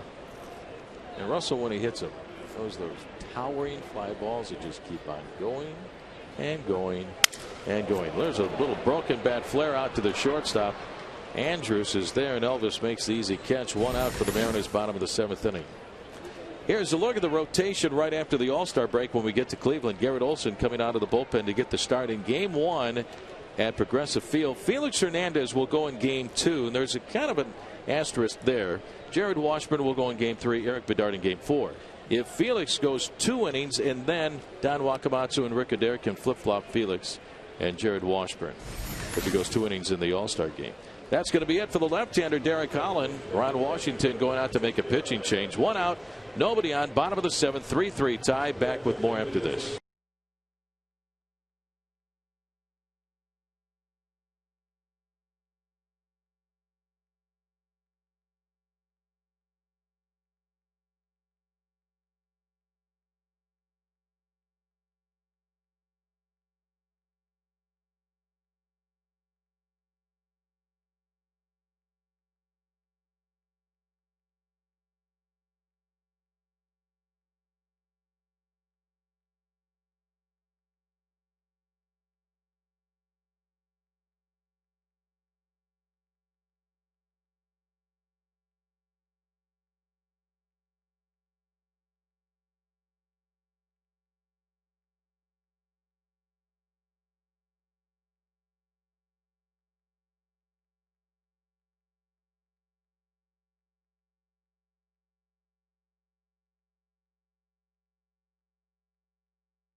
Tracer is brought to you by the Emerald Queen Casino, the entertainment capital of the Northwest. All even at 3-3, 1 out, bottom of the 7th inning, and the new pitcher for the Texas Rangers will be Darren O'Day, a right-hander. It's a real nice pickup by the Rangers on a waiver claim from the Mets. Guy is a slinger, sidearm. He's been nasty on righties, $1.89, and has the lowest ERA of any reliever in the American League at 1.30 since he joined Texas. There's that delivery by O'Day, and he gets it in there for a strike on Jose Lopez. Jose 1 for 3, an RBI double back in the 1st inning. Breaking ball his way outside. 1-1. And you see the numbers, pretty impressive. Nice find. You see that strikeout to walk. Doesn't walk people. Opponents average against, really good. Lefties hit him pretty well, though. Popped up into shallow right field. Going out, Kinsler coming in. Cruz, and Nelson Cruz is there to make the catch. So 2 outs for the Mariners here in the bottom of the 7th inning. And that'll bring up designated hitter Ken Griffey Jr. So he's going to take a look at those submarine style slants from the right-hander O'Day. Jr. looking for his first hit 0 for 2. Looks like he's going to stay out there against Griff.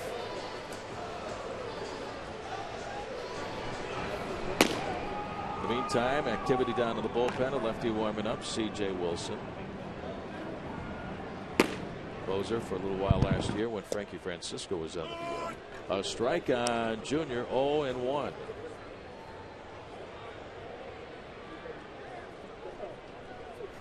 Griffey hitching a ride with the All-Stars to St. Louis after the ball game, flying to St. Louis with Don Wakamatsu and Felix and Ichiro, and then we'll take off from there, go to Cincinnati, spend time with his family during the break.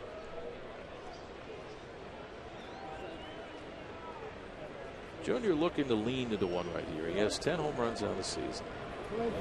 Curveball stays outside, 1-1.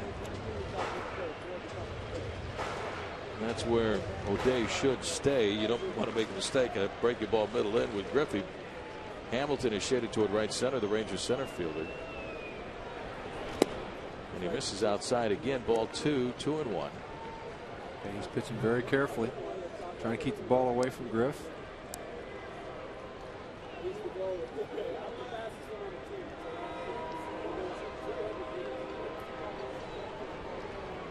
The 2-1. Broken bat, little ground ball in behind second. Andrews has it, off balance throw, and it pulls Blaylock off the bag.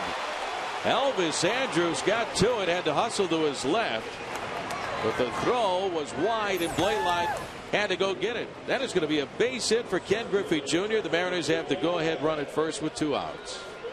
In the shift, and Andrus, I think, didn't realize that he had time and hurried the throw, pulled Blaylock off the base.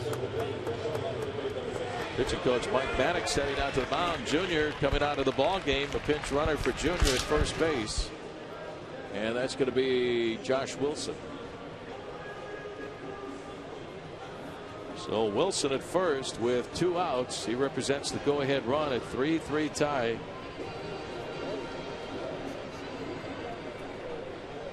And here is center fielder Franklin Gutierrez. Gutierrez has really thrived, I think, batting behind Griffey. Junior's been taking a lot of pitches, make the pitchers work. Gutierrez had that 13-game hitting streak snapped last night, but he had a base hit back in the 4th inning. He's 1 for 3 today. Over to first base to get Wilson back to the bag. I think he's finally reached a point as a hitter where he's starting to understand what he's capable of doing. In watching him hit, he seemed to always be a guy that was pretty patient, but didn't handle the ball away very well. He was a good middle in hitter. Now he's handling the ball away a little bit better, hitting the ball the other way. We saw him hit the curveball up the middle for a base hit, and that's just going to lead to a higher average. Curveball is outside for ball 1.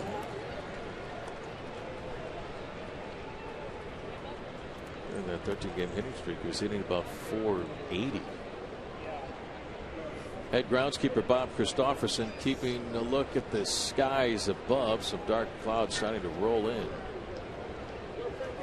Another move to first base, and Wilson is back one more time. Strange weather day. A lot of thunderclaps.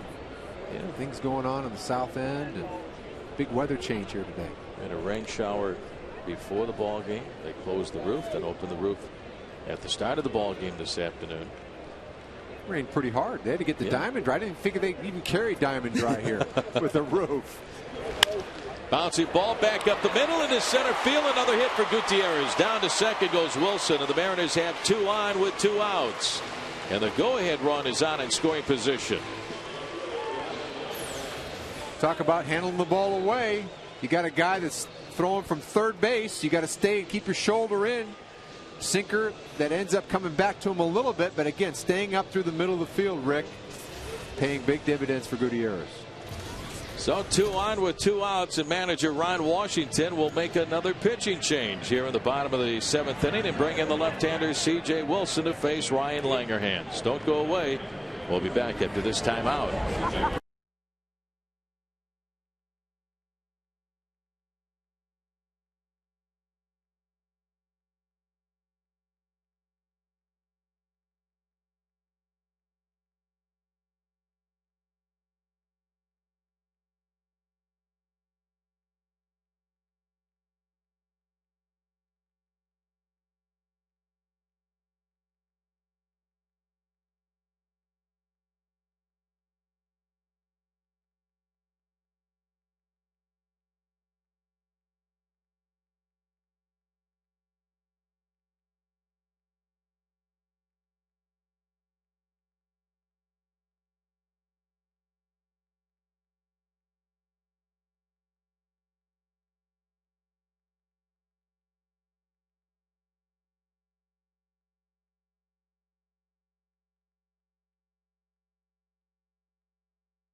Mariners baseball and FSN is brought to you by Banner Bank. Better ideas, better banking, Banner Bank. And by Money Tree. At Money Tree, providing immediate cash for your business is our business. Apply for a business loan at moneytreeinc.com. There's the guy that controls that big retractable roof here at Safeco Field. There's the button. And he pushed the button because the roof is beginning to close. We got some weather, some stuff going on outside the ballpark, so the roof beginning to close. 2 on, first and second, 2 outs, bottom of the 7th inning of a 3-3 tie. And the batter will be Ryan Langerhans. The new pitcher is left-hander C.J. Wilson. The roof in motion. Well, this is going to be Chris Shelton. Shelton is out to pinch hit. Chris Shelton just called up a few days ago from Tacoma. Here's the set. And the pitch down and in on Shelton for ball 1. So Chris Shelton batting for Ryan Langerhans. As the roof continues to close. Wilson on at second, the pinch runner for Junior. Gutierrez at first base, and there's ball 2, 2-0 the count. Shelton called up from AAA Tacoma, where he was wearing Pacific Coast League out. Hit about 320. Some power. He was with these Rangers last year. Spent time with the Detroit Tigers for a few seasons. Fouled away off the screen on the first base side. Ricochets into the crowd behind the Mariner dugout, and it's 2-1 on Shelton. Yeah, Shelton down at Tacoma, 12 home runs, Bill, 64 runs batted in 76 games. Yeah, that's working the league a little bit. He had a great spring. Yeah, he did. He wore out Arizona. Yeah, I think he's matured as a hitter. You know, when he had that great opening month in Detroit, and things fell apart. All the went home back runs. to AAA. I think he was enamored with the home run, and he's gotten back to using the whole field, and that's made him a much better hitter. Now he just needs a chance to prove it up here.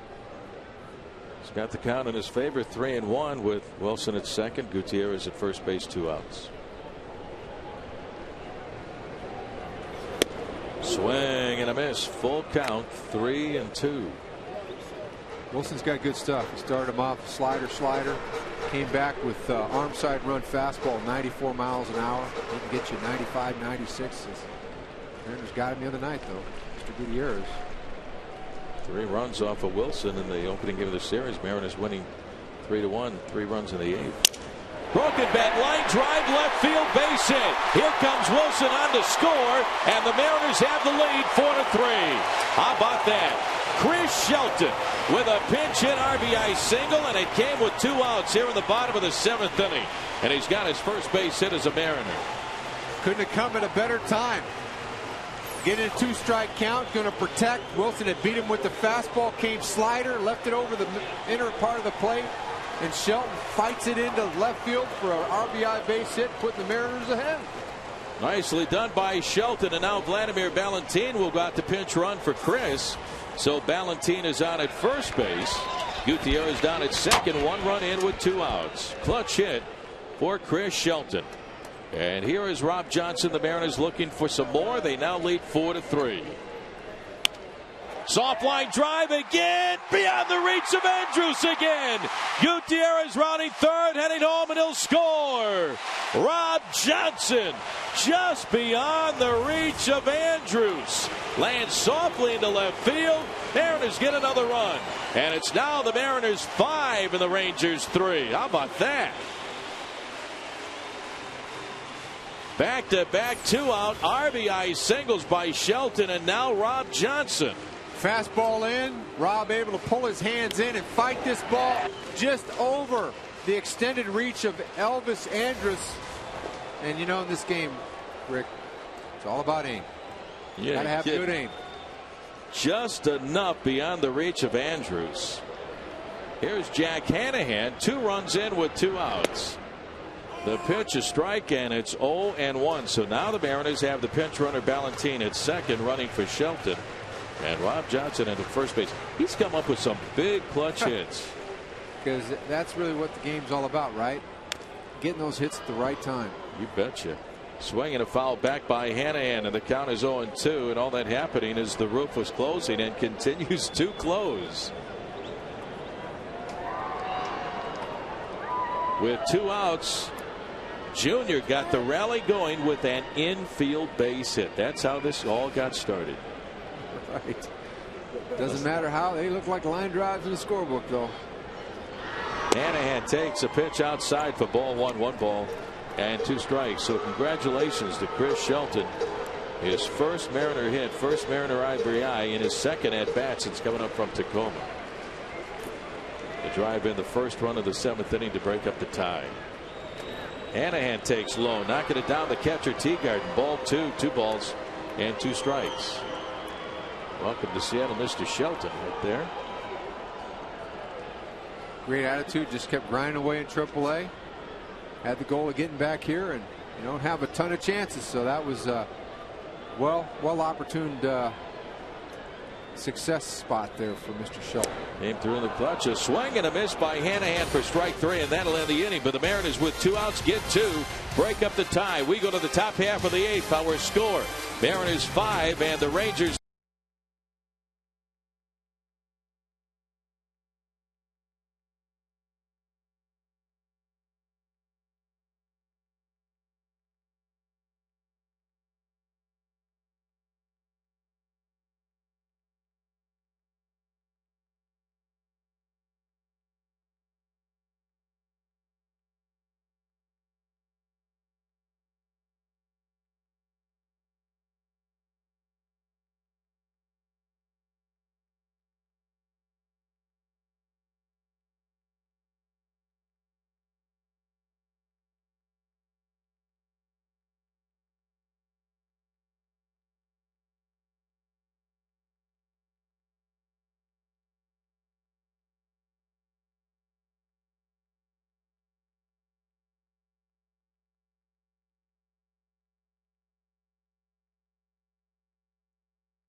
It's now the Mariners 5 and the Texas Rangers 3 as we head to the top half of the 8th inning.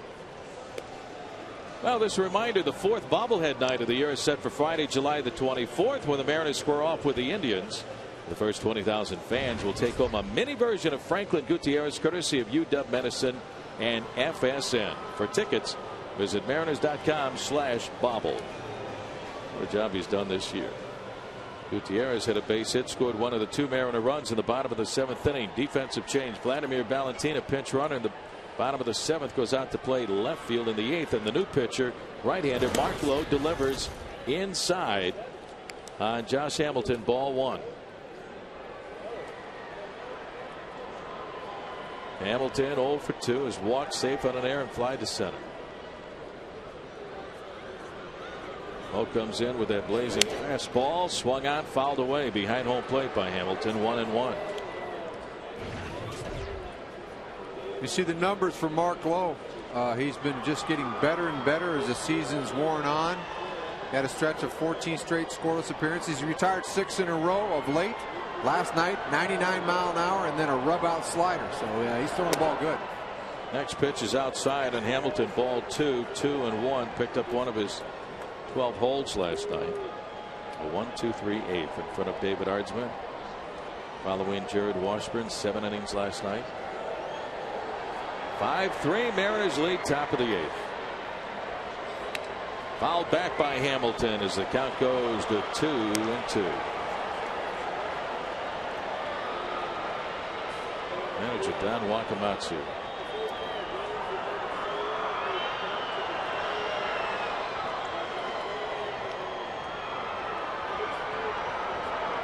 Mariners trying to get to 4 games over 500. Ground ball left side out to Ronnie Cedeno. Scoops, throws the first, got it. Hamilton is out. 1 away for the Rangers here in the 8th. Ronnie's done a nice job at shortstop. Down at Tacoma, the Rainiers leading Portland by a score of 1-0. That game is in the 8th inning. And the big story, Ryan Rowland-Smith, 7 innings, gave up only 2 hits. Look at that. No runs, a walk, and 4 strikeouts. Ryan Rowland-Smith working his way back. He's a big league pitcher. He had some injury problems, and it's starting to come together for him. That'd be a real nice shot in the arm for this team if he'd come back and be where he was last year. Andrew Jones, ground ball this time right to Cedeno at shortstop. And Jones is out at first base. So 2 up and 2 down for the Rangers here in the top of the 8th. And Bill, the Mariners will have some real nice options right after the All-Star break in the second half of the season. Brandon Morrow going down to Tacoma. That news came out yesterday. Jason Vargas will be down there for a little while.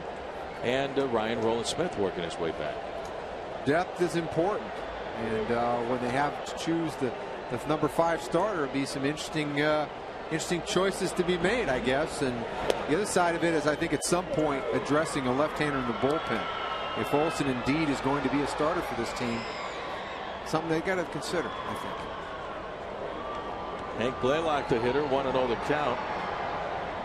And then you get the trade deadline coming up. That's true too. In a couple of weeks. Depth is a good thing to have there too. Exactly. Swinging a foul back by Blaylock, and the count is even at 1 ball and 1 strike. Let's take a look at our Quest high-speed pitch. Mark Lowe, look at that. 98 miles an hour. C.J. Wilson, his fastball taps out at 96. That's some giddy up.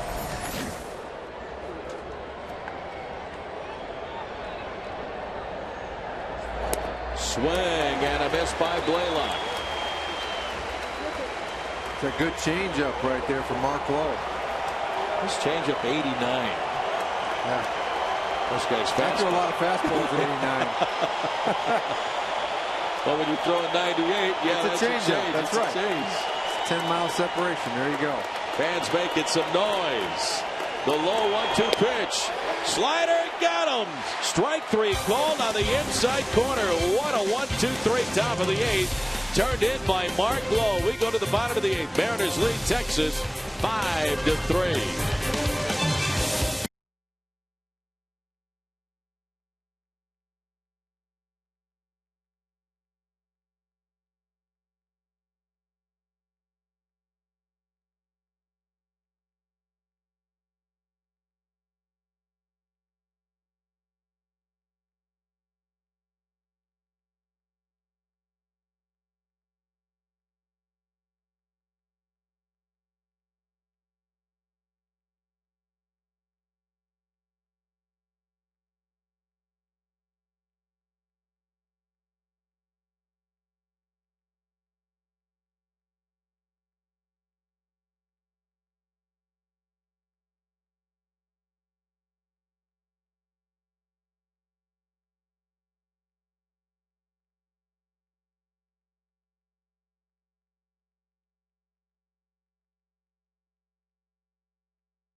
A series with the Blue Jays. It's the next U.S. Bank Mariner matinee with a special start time of 1:40. Get your tickets now at mariners.com.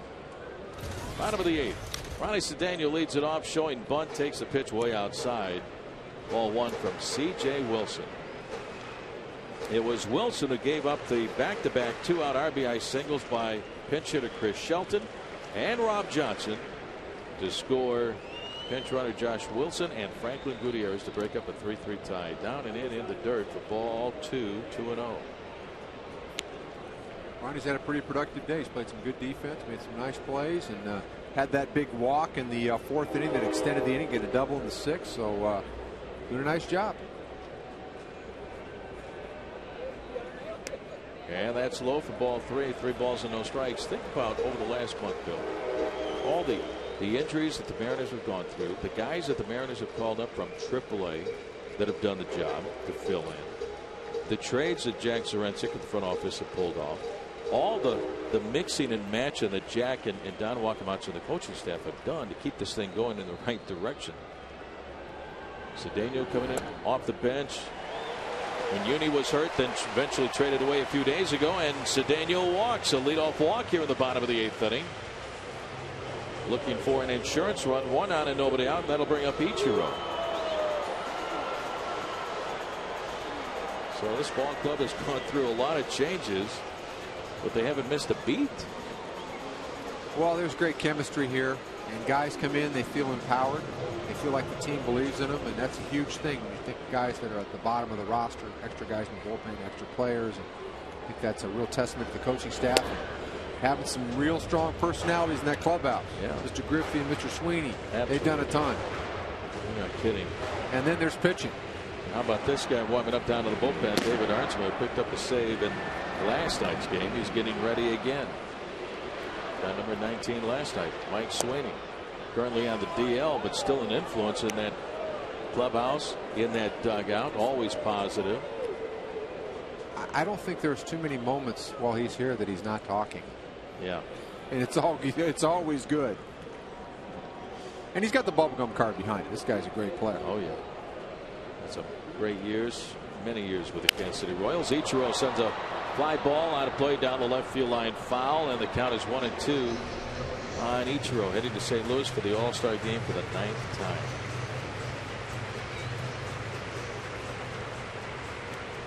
Ken Griffey Jr., an All-Star many times.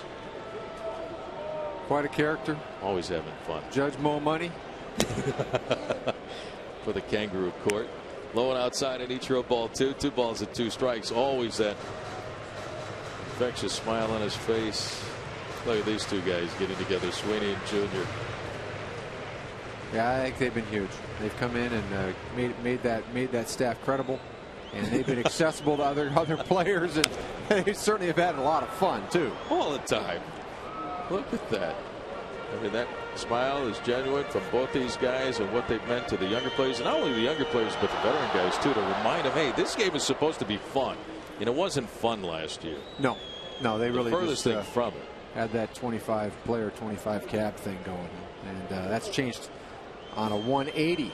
Those two guys in the locker room. Ichiro fouls away another pitch, and the count is still even on Ichiro at 2 balls and 2 strikes, and that was nipped in the bud at spring training, the first day of spring training. Last year was last year. Don Wakamatsu, the coaching staff, Jack Zarensik, said this is a new organization, new day, new way. We're going this way, not that way, and they've done it.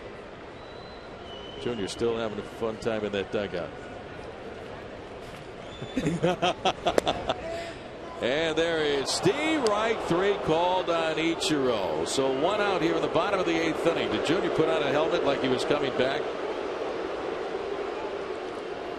Let's take a look at our Firestone leaderboard and take a look at the top pitchers. ERA wise, Zach Greinke is on top, 2.12 ERA with the Kansas City Royals. This guy, Felix Hernandez, checks in with the 3rd best earned run average in the American League. Look at that, 2.53. Now go down a little farther at number 5. There's Jared Washburn. Look at that, 2.96, Bill. And then if Bedard had the innings, he'd be right in the middle of that mix. I know he came in at 2.48, so I don't know where it stands at this moment, but there's Jared. What a great first half he's had. Great to see these guys laugh and have a good time this year. Well, there's no other way to go. Yep. Griff and Sweeney, they're not going to let you be serious. They're not going to leave you alone. No. Look at these two guys. You think they have fun in 3rd grade and 4th grade and 5th grade? Just And they really haven't matured much since.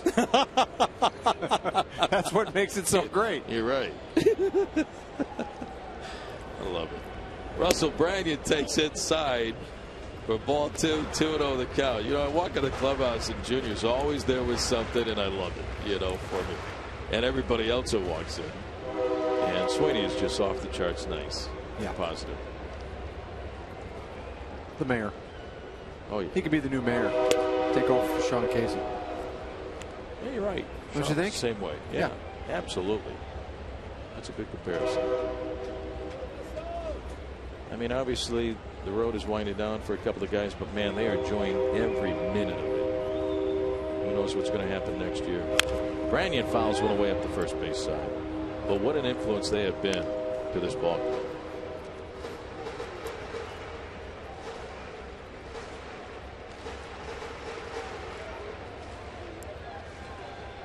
So the Angels win again against the Yankees 5-4 down in Anaheim this afternoon.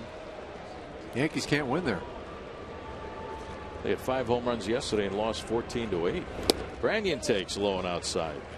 Talk about overcoming adversity. I mean, the Angels, you got to tap their hat. And wow. They've had the 4 starters won the deal at the start of the year. And of course, the death of Nick Adenhart, and then of course other position players in the deal. They are deep. They are a deep club with a lot of resolve. To get through all that, you bet. Branyan, a swing and a miss, strike 3. 2 outs for the Mariners, bottom of the 8th inning with Ronnie Cedeno on at first base. Brings up Jose Lopez. Say the excitement of the WNBA takes center stage later tonight as Sue Bird and the Seattle Storm face off with the Chicago Sky from Key Arena right here in Seattle. Tip off tonight at 6 p.m. on FSN. Good luck to the Seattle Storm. Well, that's going to be it for C.J. Wilson. Manager Ron Washington going down to his bullpen. Mariners lead 5-3. Back with more after this.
Will take over in relief, Bill. He'll take a look at Jose Lopez. With a guy that's trying to find his career again after being a starter for a long stretch of time in the big leagues, has become a pretty effective relief pitcher for this Ranger ball club. That's it for C.J. Wilson, who goes 1 inning, gives up a couple of base hits. Those big hits by Shelton and Rob Johnson. Those came with 2 outs to drive in 2 runs. Walked 1, struck out 3. So here's Jose Lopez, who had an RBI double way back in the first inning. 5-3 Mariners lead. Over to first base to get Cedeno back to the bag. When we go to the top of the 9th inning, the Rangers will send up Marlon Byrd, Nelson Cruz, and Taylor Teagarden due up. And they will face that guy, David Ardsma, who will be looking for his 20th save of the year. Fouled away at the plate by Lopez, 0-1. Only 4 pitchers in Mariner history have had 20 saves by the All-Star break. Mike Schooler, J.J. Putz, Kazuhiro Sasaki, and Eddie Guardado. And Eddie's here. Pretty exclusive company. Yeah. And considering the fact that he didn't really claim the job until weeks into the season, that's even more impressive. Over to first base with a toss, and Cedeno back to the bag. Yeah, Brandon Morrow started the year as the closer in the ball club. Things didn't work out. And went back into the starting rotation eventually. Now he's going down to Tacoma to work on a few things. Not that you'd ever wish anyone to do poorly, but I think in the big picture of things, it's the best thing that could possibly happen. Brandon Morrow gets to be a starter because they discover Artsman. And now Morrow has a chance to make a career as a starter, which is where he belongs. And over time, he's going to be a good starter. And Artsman clearly has made a break in his career to get out of that middle relief and be a closer. Brandon will be back here. And the key for any young pitcher is to locate your fastball, get the secondary pitches down. He was getting stronger and stronger with each start. He made his 6th start of the season a couple of nights ago, went 5 innings. But it's up around 95, 97 pitches.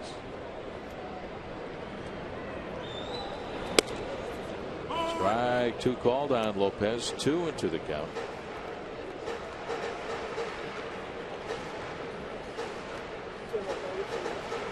Mariners a run in the first, 2 runs in the 4th, had a 3-0 lead. Rangers came back to tie with 3 in the 6th. Mariners got 2 in the bottom of the 7th. So Daniel draws another throw from Jennings and is back. Coming into this series, the Mariners were 0-5 against Texas in their first 2 meetings. So this has been a big step in the right direction, particularly if they can close this one out. They've won 2 out of 3. That's low, knocking it down the catcher Teagarden. Ball 3, full count 3-2. Now with 2 outs, Cedeno can take off at first base. Angels winning today. They go to 49-37 at the moment. They have a game lead on the Rangers. Angels beating the Yankees.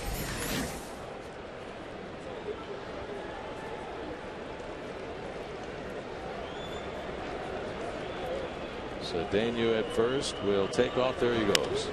Fly ball into shallow left field. Andrews out, coming in. Marlon Byrd on the run. It is going to be Byrd who reaches out and makes the catch, flying out from underneath his cap. That'll retire the side. We go to the top of the 9th inning. One more try for Texas. After 8, it's the Mariners 5 and the Rangers 3.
Fan will kick things off with the emotional clinching of the American League West title back in September 2001.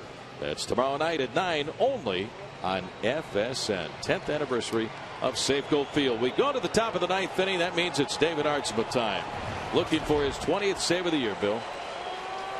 Outside of a hiccup a couple of times ago, he's been awfully good. I mean, just about perfect. ERA has been in the ones most of the time. 50 strikeouts in 40 2/3. And just has a big fastball. The nice thing was his last time out, he showed the split, he showed the slider, which the scouts were watching. Yeah. I think that's really important to do that. 0-1 the count on Marlon Byrd leading things off. He is 1 for 3 this afternoon, and there is ball one. 1-1. Mark Lowe, another great job in the 8th inning, a 1-2 3/8 with a strikeout.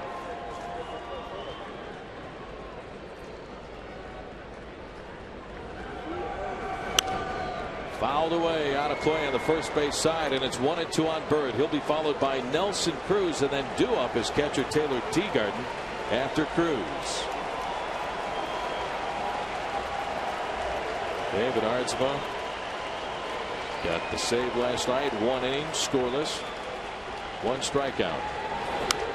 Fouled away by Byrd, and the count still a ball and 2 strikes.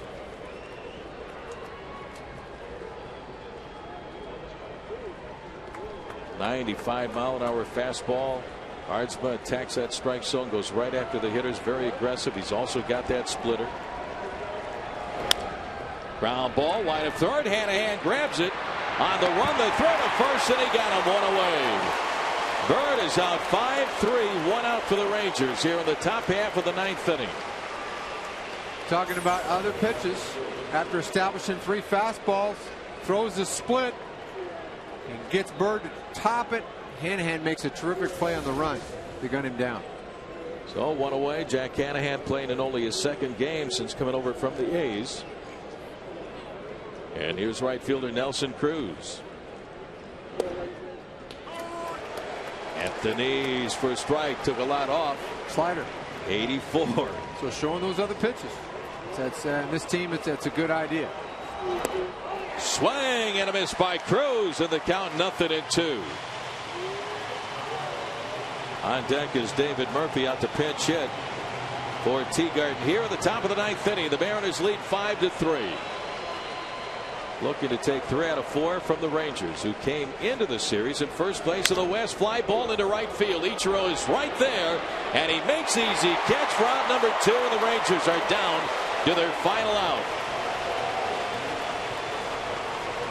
Eric Bedard going 5 2/3. Batista 1 1/3. He would get credit for the win because the Mariners got the runs for Batista. Lowe, a great job, and now Artsma 1 out away from his 20th save of the year. Went slider to Cruz, and 0-2 went fastball. Don't think he meant to throw it right down the middle, line drive, but he threw it right there to make the play. Here is David Murphy out to pinch hit, and he takes a look at ball 1. Batting for Taylor Teagarden, David Murphy hitting .276, 7 home runs, 23 RBIs. Sends a pop-up out of play in the third base side, and it's 1-1 on Murphy. What a series for the Mariners against Texas. After dropping 2 out of 3 against Baltimore, they came right back. This club has been very resilient the last few months. The 1-1. Swing and a miss. 1 ball and 2 strikes on Murphy. You know, Rick, it's really big to start dominating your home field. I mean, this place is built for the Mariners to play in. The big park with their great pitching, and as their defense improves, that's the number that I think I really want to see continue and improve. You know, they're 24 and 18 at home, maybe go 25 and 18 here. Get up 10, 12 games above 500. Then you don't have to be so good on the road. Low and outside on Murphy for ball 2. 2-2 the count. David Artsma trying to wrap it up right here. 33,000 plus on their feet. The 2-2 way outside for ball 3. Full count 3-2. Fastball at 95 on deck is shortstop Elvis Andrus. Artsma stares down. Here's the payoff pitch to Murphy. Swing and a foul back. Still a full count.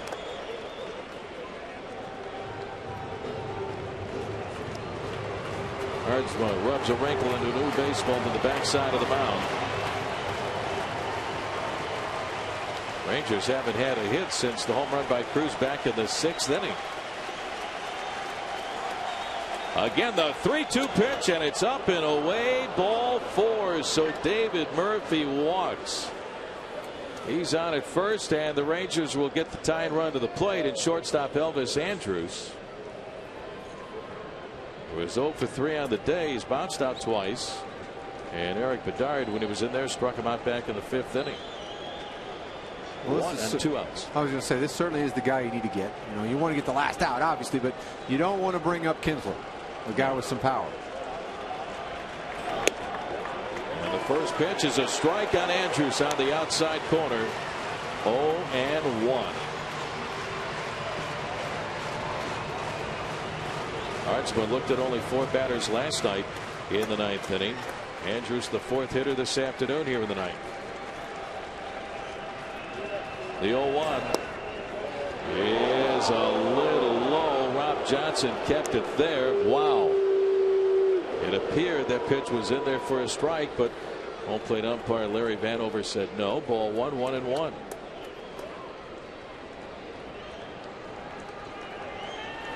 Can we say makeup? But kind of looks that way. Fouled away behind home plate by Andrus, and the count 1-2.